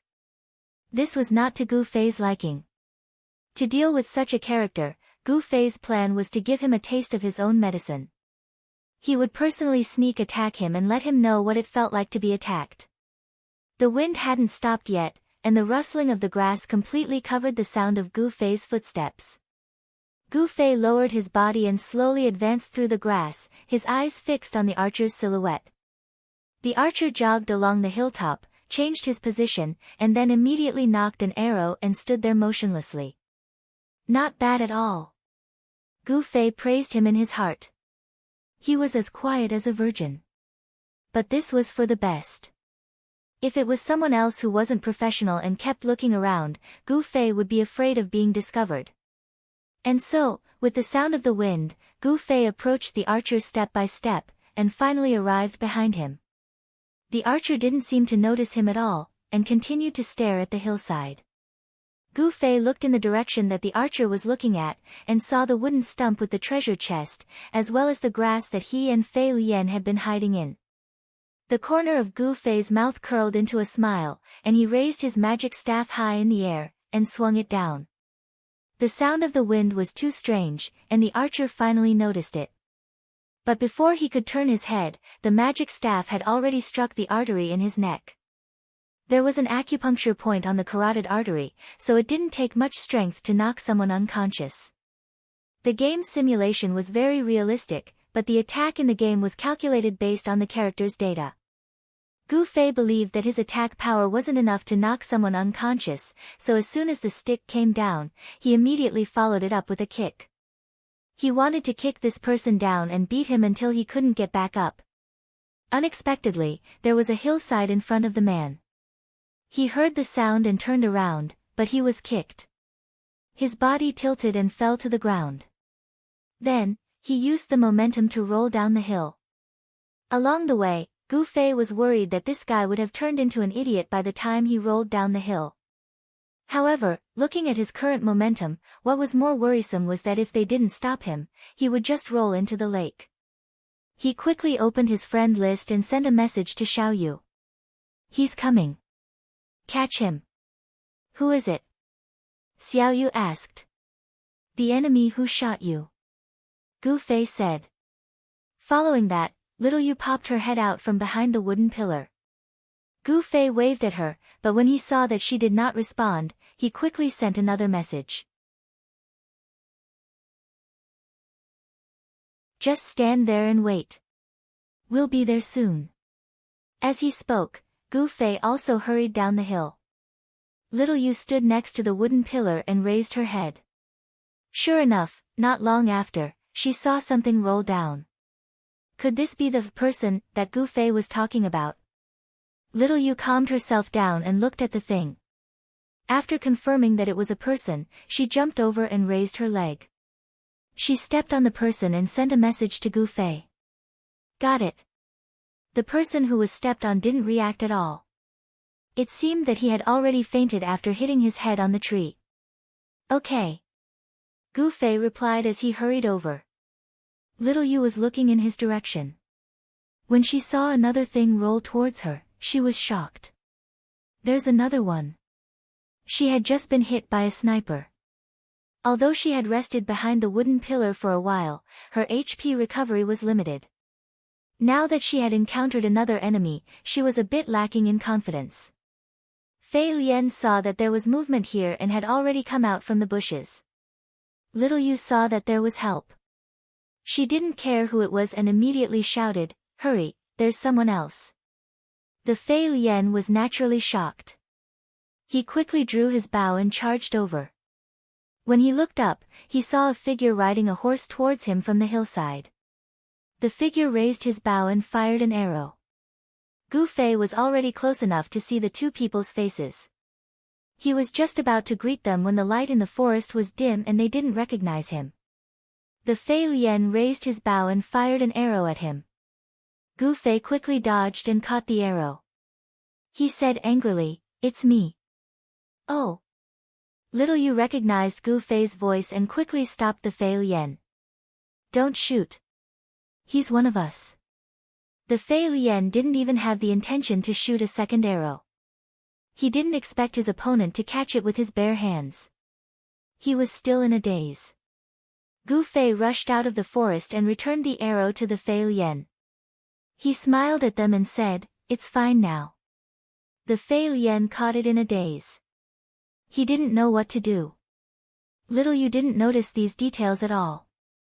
She happily yelled, "Treasure chest, treasure chest." She then hugged the treasure chest and said, "Our quest is finally complete." "Quest?" The Fei Lian was confused. "That's right.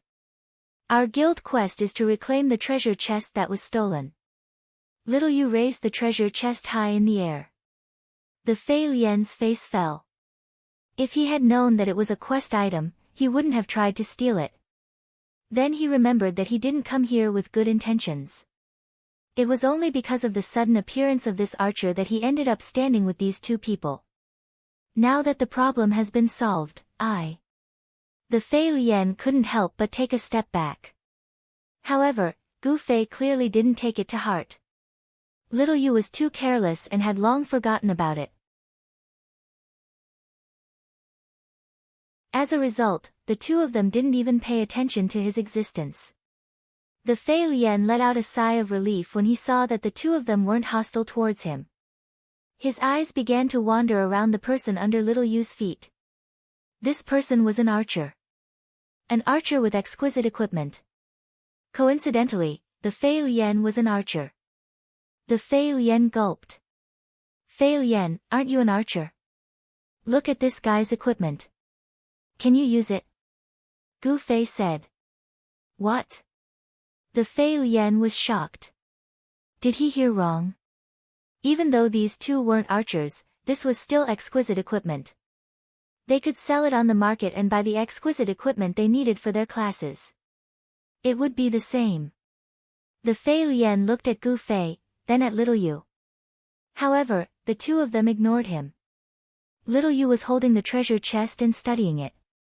She tried to open it, but she couldn't. Why can't I open it? Little Yu complained as she smashed the chest against the wooden pillar. Don't smash it, don't smash it. Let me see. Gu Fei also went over to study the chest. The Fei Lian was petrified. Did these two not care about exquisite equipment at all? Were they going to give it all to him? The archer on the ground had long since been kicked to the side by Little Yu. The Fei Lian carefully crouched down and approached the two. They were still studying the chest. The Fei Lian finally relaxed. He flipped the person on the ground over and reached for the bow in his hand. It's probably a quest item. It's a chest that can't be opened. Gu Fei couldn't find any mechanism in the chest. He turned around and saw the Fei Lian flipping the person over. Wait. Gu Fei said. I knew it. The Fei Lian was furious. He should have said so earlier if he didn't want to give it to me. Why did he have to make himself happy first, and then disappoint him? This guy was just trying to torture me. I thought he was being magnanimous. The Fei Lian was very unhappy. However, the loot belonged to the Fei Lian, so he had nothing to say. He could only retreat to the side with a dark expression. I know this person.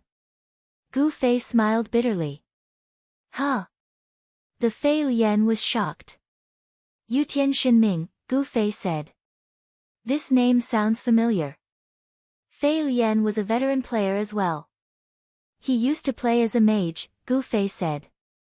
Yes, yes, yes. The Fei Lian nodded. There was someone like that. It's him. Gu Fei nodded. Let's wake him up first. Little Yu, carry him to the river, Gu Fei said. Why aren't you carrying him? Little Yu was still studying the chest. I can't carry him. Gu Fei smiled bitterly. Gu Fei felt humiliated when he said that. It's a game. Gu Fei comforted himself. I'll do it. Xiao Yu walked over complacently, lifting Imperial Heaven Shinming up with one hand, and asked while walking, You said you know this person. Why was this lass's train of thought always half a beat too slow? Gu Fei nodded as he thought about it. Then why did he shoot us? Little Yu said. There might be a misunderstanding. Let's wake him up first. As Gu Fei said this, the three of them reached the lake. Little Yu threw Yutian Shinming to the ground. Gu Fei scooped up some water and splashed it on his face. The Fei Lian finally realized something. Yutian Shinming was unconscious. How did Gu Fei do it? There were no skills that could cause a dizzy state. Even if there were, the dizzy state in the game was different from the dizzy state in humans. The dizzy state was just a system that immobilized the character. After splashing the water, Yutian Shinming finally woke up. He slowly opened his eyes and suddenly came back to his senses. He rolled on the ground and began to knock his bow. The water that had flowed into his nostrils came into play, causing him to sneeze a few times. Don't bother, it's me, Gu Fei said. Ah. Qianli. Yutian Shinming recognized Gu Fei as well. What's going on? He put away his bow and stood up. He touched the bumps on his head and his neck where Gu Fei had hit him. The pain was still there. Was it sap? There's already a level 36 thief. Yutian Shinming was shocked. Players like him had been grinding day and night, but he still hadn't reached level 31. Now that a level 36 character had appeared out of nowhere, how was he supposed to deal with it? Ahem. Gu Fei coughed. He didn't answer the question. Instead, he asked, what are you doing here? I'm doing a quest to protect the treasure chest. As he said this, he saw the treasure chest in Little Yu's hands and smiled bitterly. Why are you hugging it? It's a quest item. There's nothing inside. Only the players who received the quest to retrieve the treasure chest can use it. However, Little Yu didn't put it down. Instead, she hugged it even tighter. Could it be that you guys? Yutian Shinming was stunned. What's going on? The quest in this game is to lure two groups of players to kill each other. Although Gu Fei didn't have much experience with online games, he knew that there were no quests in online games that forced players to kill each other. As soon as Gu Fei finished speaking, Little Yu cried out, ah!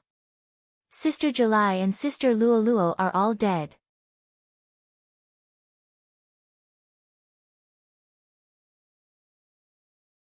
Chapter 36. It started to drizzle in Cloud City again. Gu Fei and Xiao Yu rushed to Amethyst's office. Xiao Yu was still hugging her treasure chest tightly. Of course, Imperial Sky Shinming was not willing to let them have the treasure chest so easily, but the problem was that Xiao Yu was less than 10 centimeters away from him. He was an archer who needed to increase the distance between them to have an advantage, while Xiao Yu was a warrior whose explosive power increased the closer she was to Yu.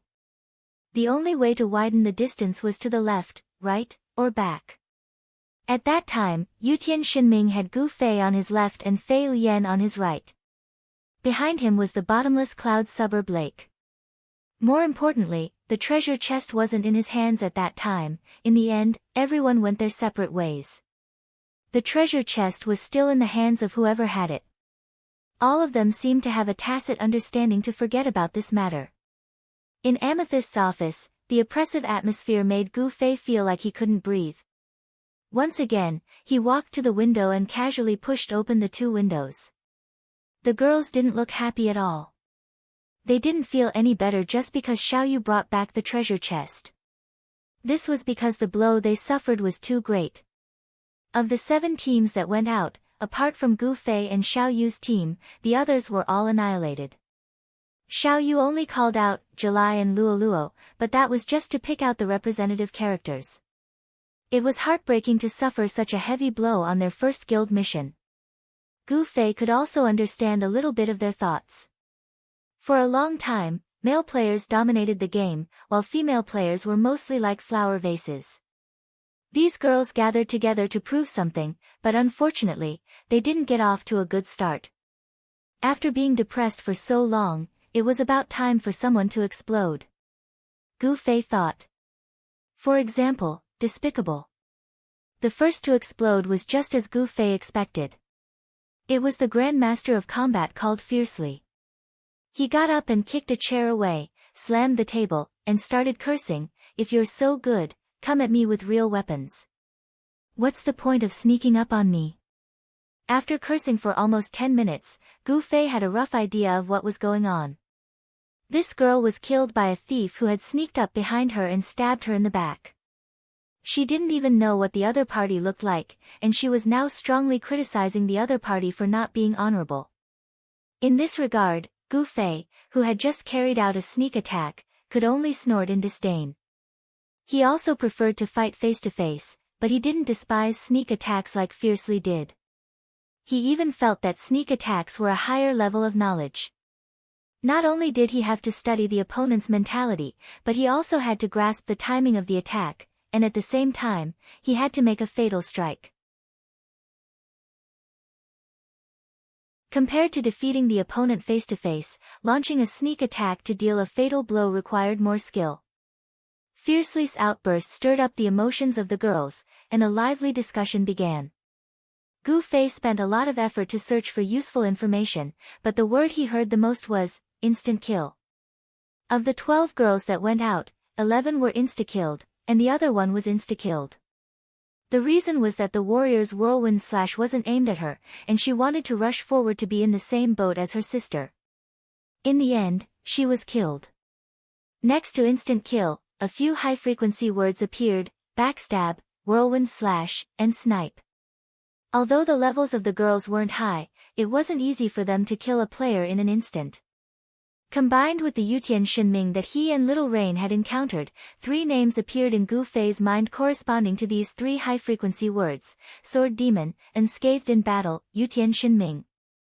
Yutian Shinming could easily insta-kill normal characters, so Sword Demon and Unscathed in Battle could only be stronger than him. Originally, with the appearance of the Sword Demon, it was definitely easy to describe him verbally, but because the thief had hidden in ambush and launched backstab, the girls that died to him had no idea what this thief looked like. Gu Fei felt a bit of a headache. If this was true, then he was stuck in the middle. Emotionally, Gu Fei was more inclined towards the mercenary group.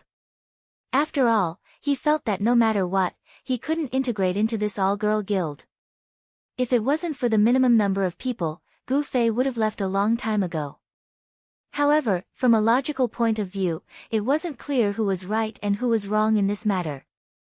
It was completely the system's quest design that threw both sides on opposite sides. It seemed that the system should have issued 2 quests at the same time. On one hand, it required the guild to snatch back the treasure chest, and on the other hand, it issued a quest to protect the treasure chest. And Gu Fei had hit the jackpot. The 2 sides that received this quest just happened to be the 2 teams that he was mingling with. However, right now it was just a guess. Whether it was them or not, he still had to find out. Saying this, Gu Fei suddenly stood up. I remembered something, I'll be leaving for a bit. G. The girls continued to discuss. No one paid attention to Gu Fei, and no one heard him speak. Gu Fei laughed self-deprecatingly, turned around and walked out. Where are you going? Someone suddenly asked. Gu Fei turned around and saw that it was Little Rain calling him. His heart warmed. As expected of someone who had just gone through life and death with him. This girl might be stupid, but she's still a brother. She still remembers me. After thinking about it, he smiled faintly and said, I remembered something, I'll be leaving for a bit. After saying that, he pulled the door open and left the guild. Only then did the girls notice that Gu Fei had left. Only then did they remember that Gu Fei and Little Rain actually came back with a chest. They quickly surrounded Little Rain and asked all sorts of questions. After leaving the guild, Gu Fei opened his friends list and saw that the 5 guys from the mercenary group were all there. Gu Fei remembered that since the day he met Sword Demon, he had never seen Sword Demon not online. An expert was an expert. Naturally, among the 5 people, Gu Fei was relatively familiar with Sword Demon. If he wanted to understand the situation, he naturally looked for him. Where? Gu Fei sent a message. Little Ray Bar. Sword Demon replied. Little Ray Bar was not far from here. It was just 2 streets away. Gu Fei quickly rushed over there. After entering the door and greeting Little Ray, he went straight into the private room that they were used to. When he opened the curtain, he was immediately startled. Not only was Sword Demon there, but Han family young master and Brother Yu were also there. Qianli is here. Brother Yu and Gu Fei greeted. What a rare guest. Come and sit. Han family young master was still the first to speak. Gu Fei smiled and didn't say anything. Sword Demon moved to the side and made room for him, indicating for him to sit. Where are Wu Shang and Yutian? Gu Fei asked. Who knows, probably leveling. Sword Demon said.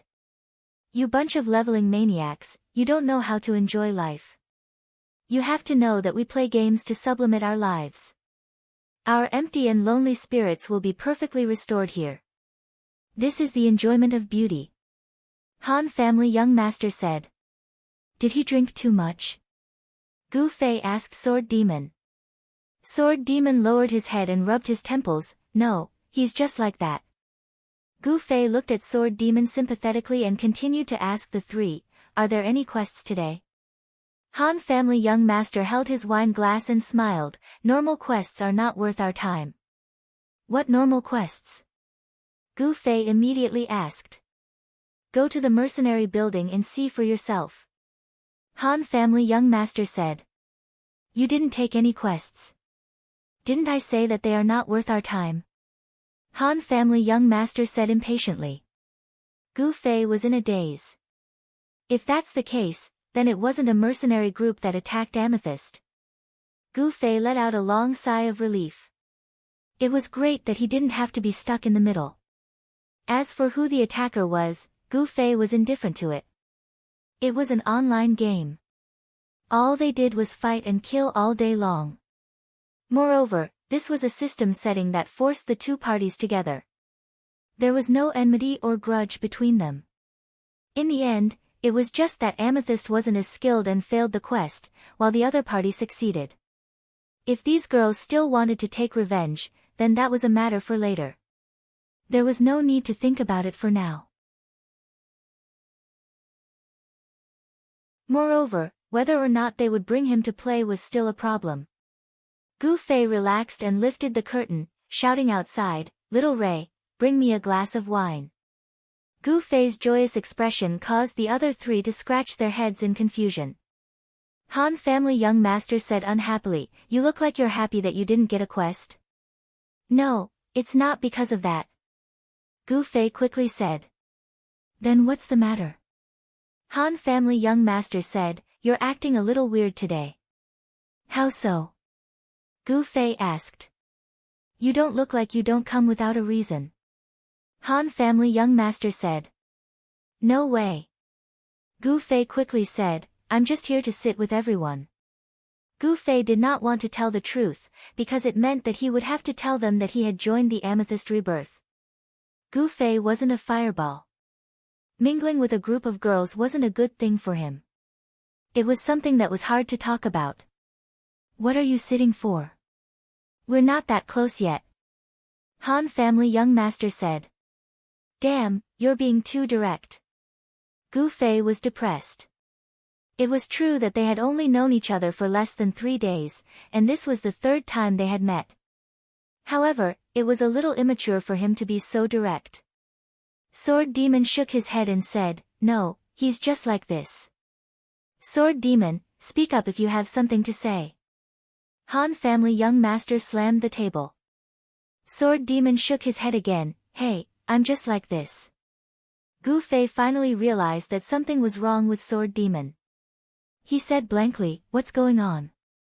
Brother, you smiled bitterly, can't you see? They're both drunk. Damn. Gu Fei was depressed, they're both drunk, why are you still wasting time with them? They're not letting me out. Look at them, one on the left and the other on the right. Brother, you smiled bitterly. Gu Fei stood up, Sword Demon, Little Ray asked you to serve the drinks. Oh, coming. Sword Demon stood up and walked out, swaying. Let's go. Gu Fei shook his head at Brother Yu. That's easy. Brother Yu sighed. Great, I have something to ask you. Gu Fei and Brother Yu walked out of the private room and found a seat in the bar.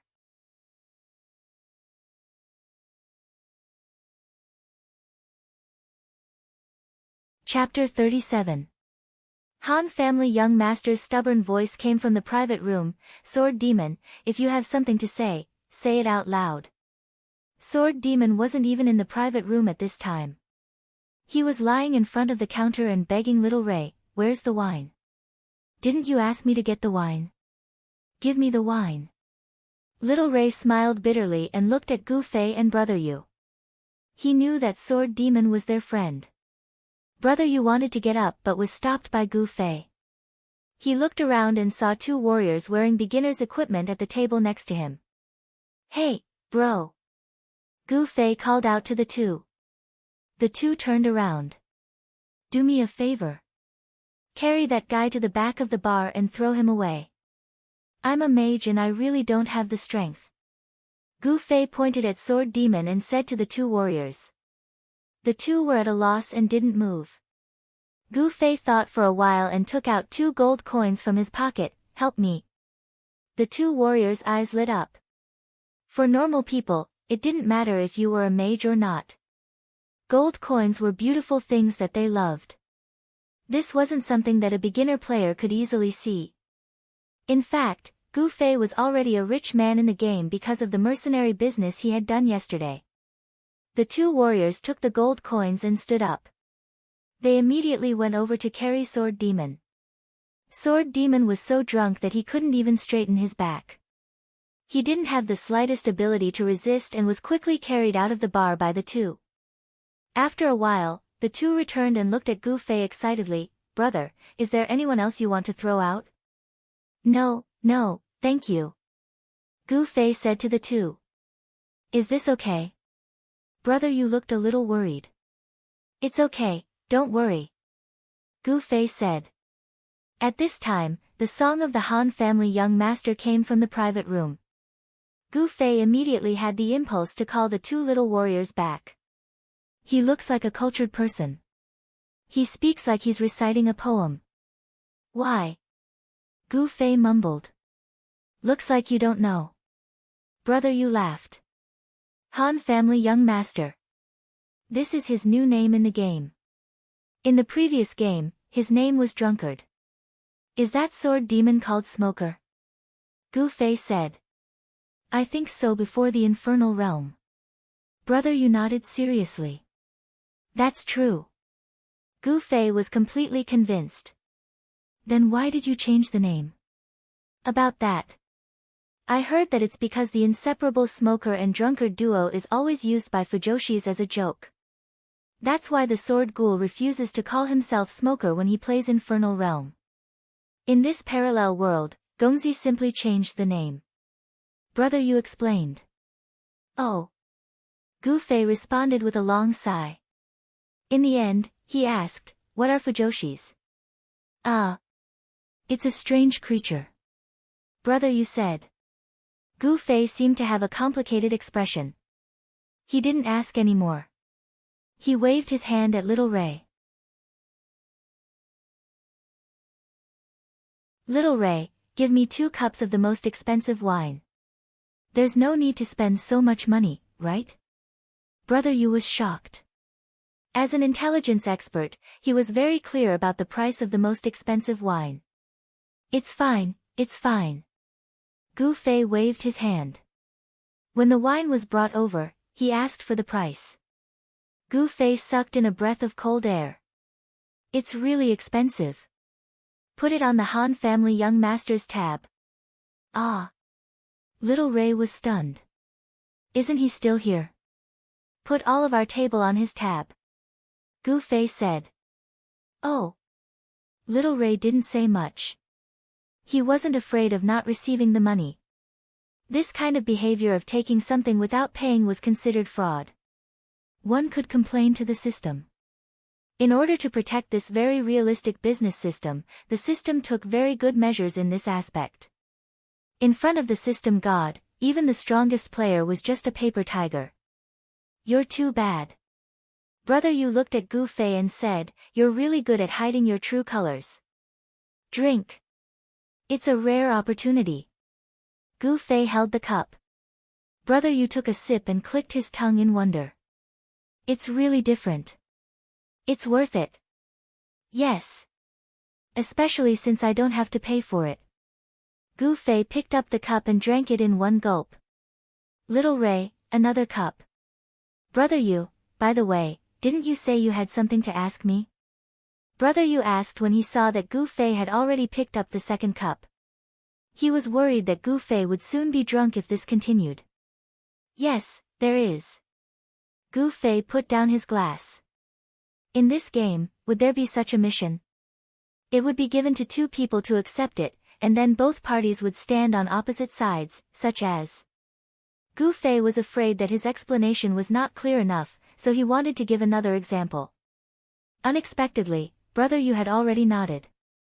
That's right, it would be like that, and this is a major feature of the parallel world.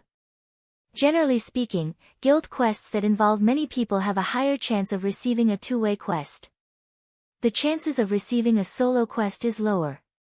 The content of a two-way quest is mostly about stealing and protecting. Brother Yu's information was quite accurate. The situation of the Reborn Amethyst's quest was clear at a glance. But Gu Fei still had some doubts in his mind. He immediately told Brother Yu about the Reborn Amethyst situation. Brother Yu laughed when he heard that. They got it wrong. The quest information they gathered from the forum was to look for the treasure chest, while the quest they received was to retrieve the treasure chest. The two quests sound similar, but the content is different.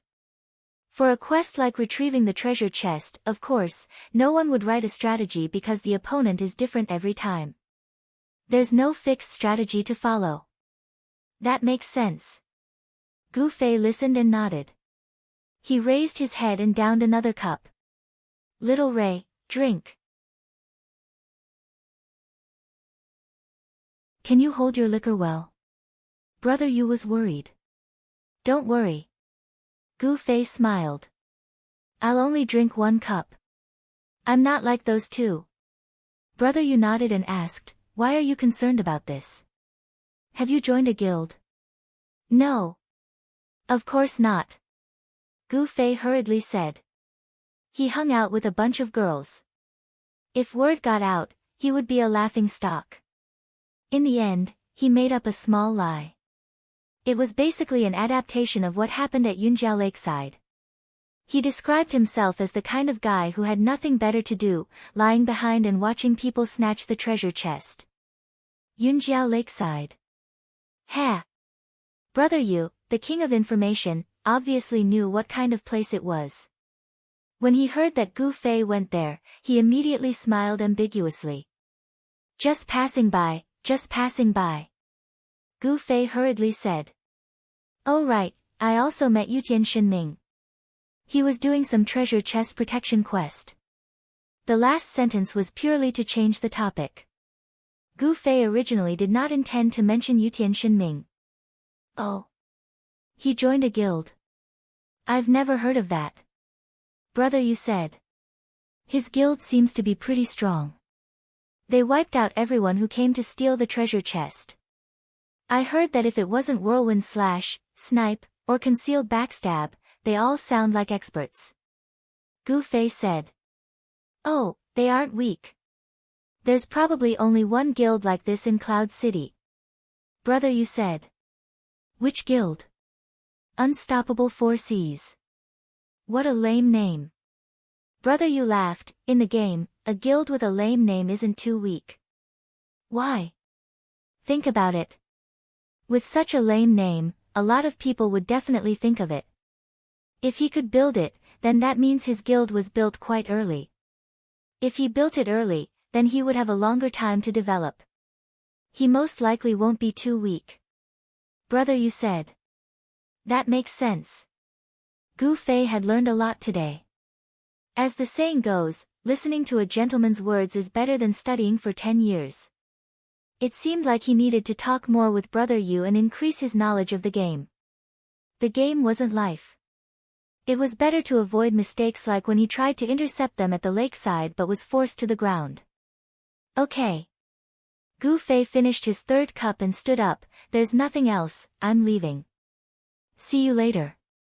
Brother Yu nodded and watched as Gu Fei left the bar. Little Ray. Brother Yu called out. What is it? Little Ray walked over. Brother Yu pointed at the wine on the table. This is the most expensive wine. Give me a bottle and I'll take it away. Little Ray was stunned for a while and finally asked, are you putting it on Master's tab? Of course. Brother Yu had a calm smile on his face, but don't tell him I ordered it. After leaving the bar, Gu Fei returned to Amethyst. He had already understood the whole story, and thought that it was necessary to go back and inform them, so that they would not complain about it and not know what was going on. As a member of the guild, he had the authority to open the door of the guild. When Gu Fei pushed open the door and entered, the girls immediately turned to look at him. Their gazes were different from before. They had heard the story of Yunjiao Lakeside. It could be said that it was Gu Fei who solved the problem. However, there was a big flaw in the story. Gu Fei and the archer who ambushed him knew each other. Currently, the guild only knew 3 things about Gu Fei: high level, broken equipment, and random points. The last 2 points were enough for people to discriminate against him. It was hard to believe that such a sorcerer could defeat a level 30 archer. Now that it was said that Gu Fei knew this person, people could not help but suspect that there was something fishy going on. The fishy content was that the 2 of them worked together to build up Gu Fei's image so that he could gain a foothold in this girls' guild. Fiercely was the one who came up with this hypothesis. She also gave another example. How could such a trashy sorcerer have such a high level? Other than having a group of equally high-level friends who were good friends with him, was there any other way? Besides, the story was told by Xiao Yu. As for Xiao Yu's attributes, needless to say, even if there was an obvious problem, she would not have been able to see it. In addition, Xiao Yu was picked by Qianli to be in the same group as him when he was drunk. Could this also be intentional? In short, nothing could stand up to analysis, and the girls were very attentive to details. One after another, they analyzed Gu Fei, who had originally saved Xiao Yu and snatched back a treasure chest, into a shrewd, calculating super pervert. In the end, the girls were divided into 3 factions. Fiercely was the most convinced that Gu Fei was also a big bad guy with bad intentions. As for those who disagreed with the girls' wild guesses, it was July, Luo Luo, and a few others. Xiao Yu was the only one who was completely at a loss. At this time, when Gu Fei entered the room, the members of the 3 factions all looked at him. When Gu Fei took 2 steps closer, everyone suddenly smelled a pungent smell of alcohol. Gu Fei, who already had a bad image, fell dozens of points in the hearts of the girls from the first faction. Even the girls from the second faction could not help but frown at this time. The guild's first operation had suffered a setback. Everyone was in pain, and this guy actually ran to drink. This was a bit too unkind. And Xiao Yu continued to be at a loss. What's that smell? Ah, what's that smell? You're tuning in to the Blissful Bookshelf YouTube channel. We're so grateful for your support, and don't forget to subscribe to join us on this incredible journey through captivating stories. Your generosity through donations truly makes a world of difference, as it's the primary source of revenue that allows me to expand and enhance this channel for you. Thank you from the bottom of my heart for being a part of this adventure.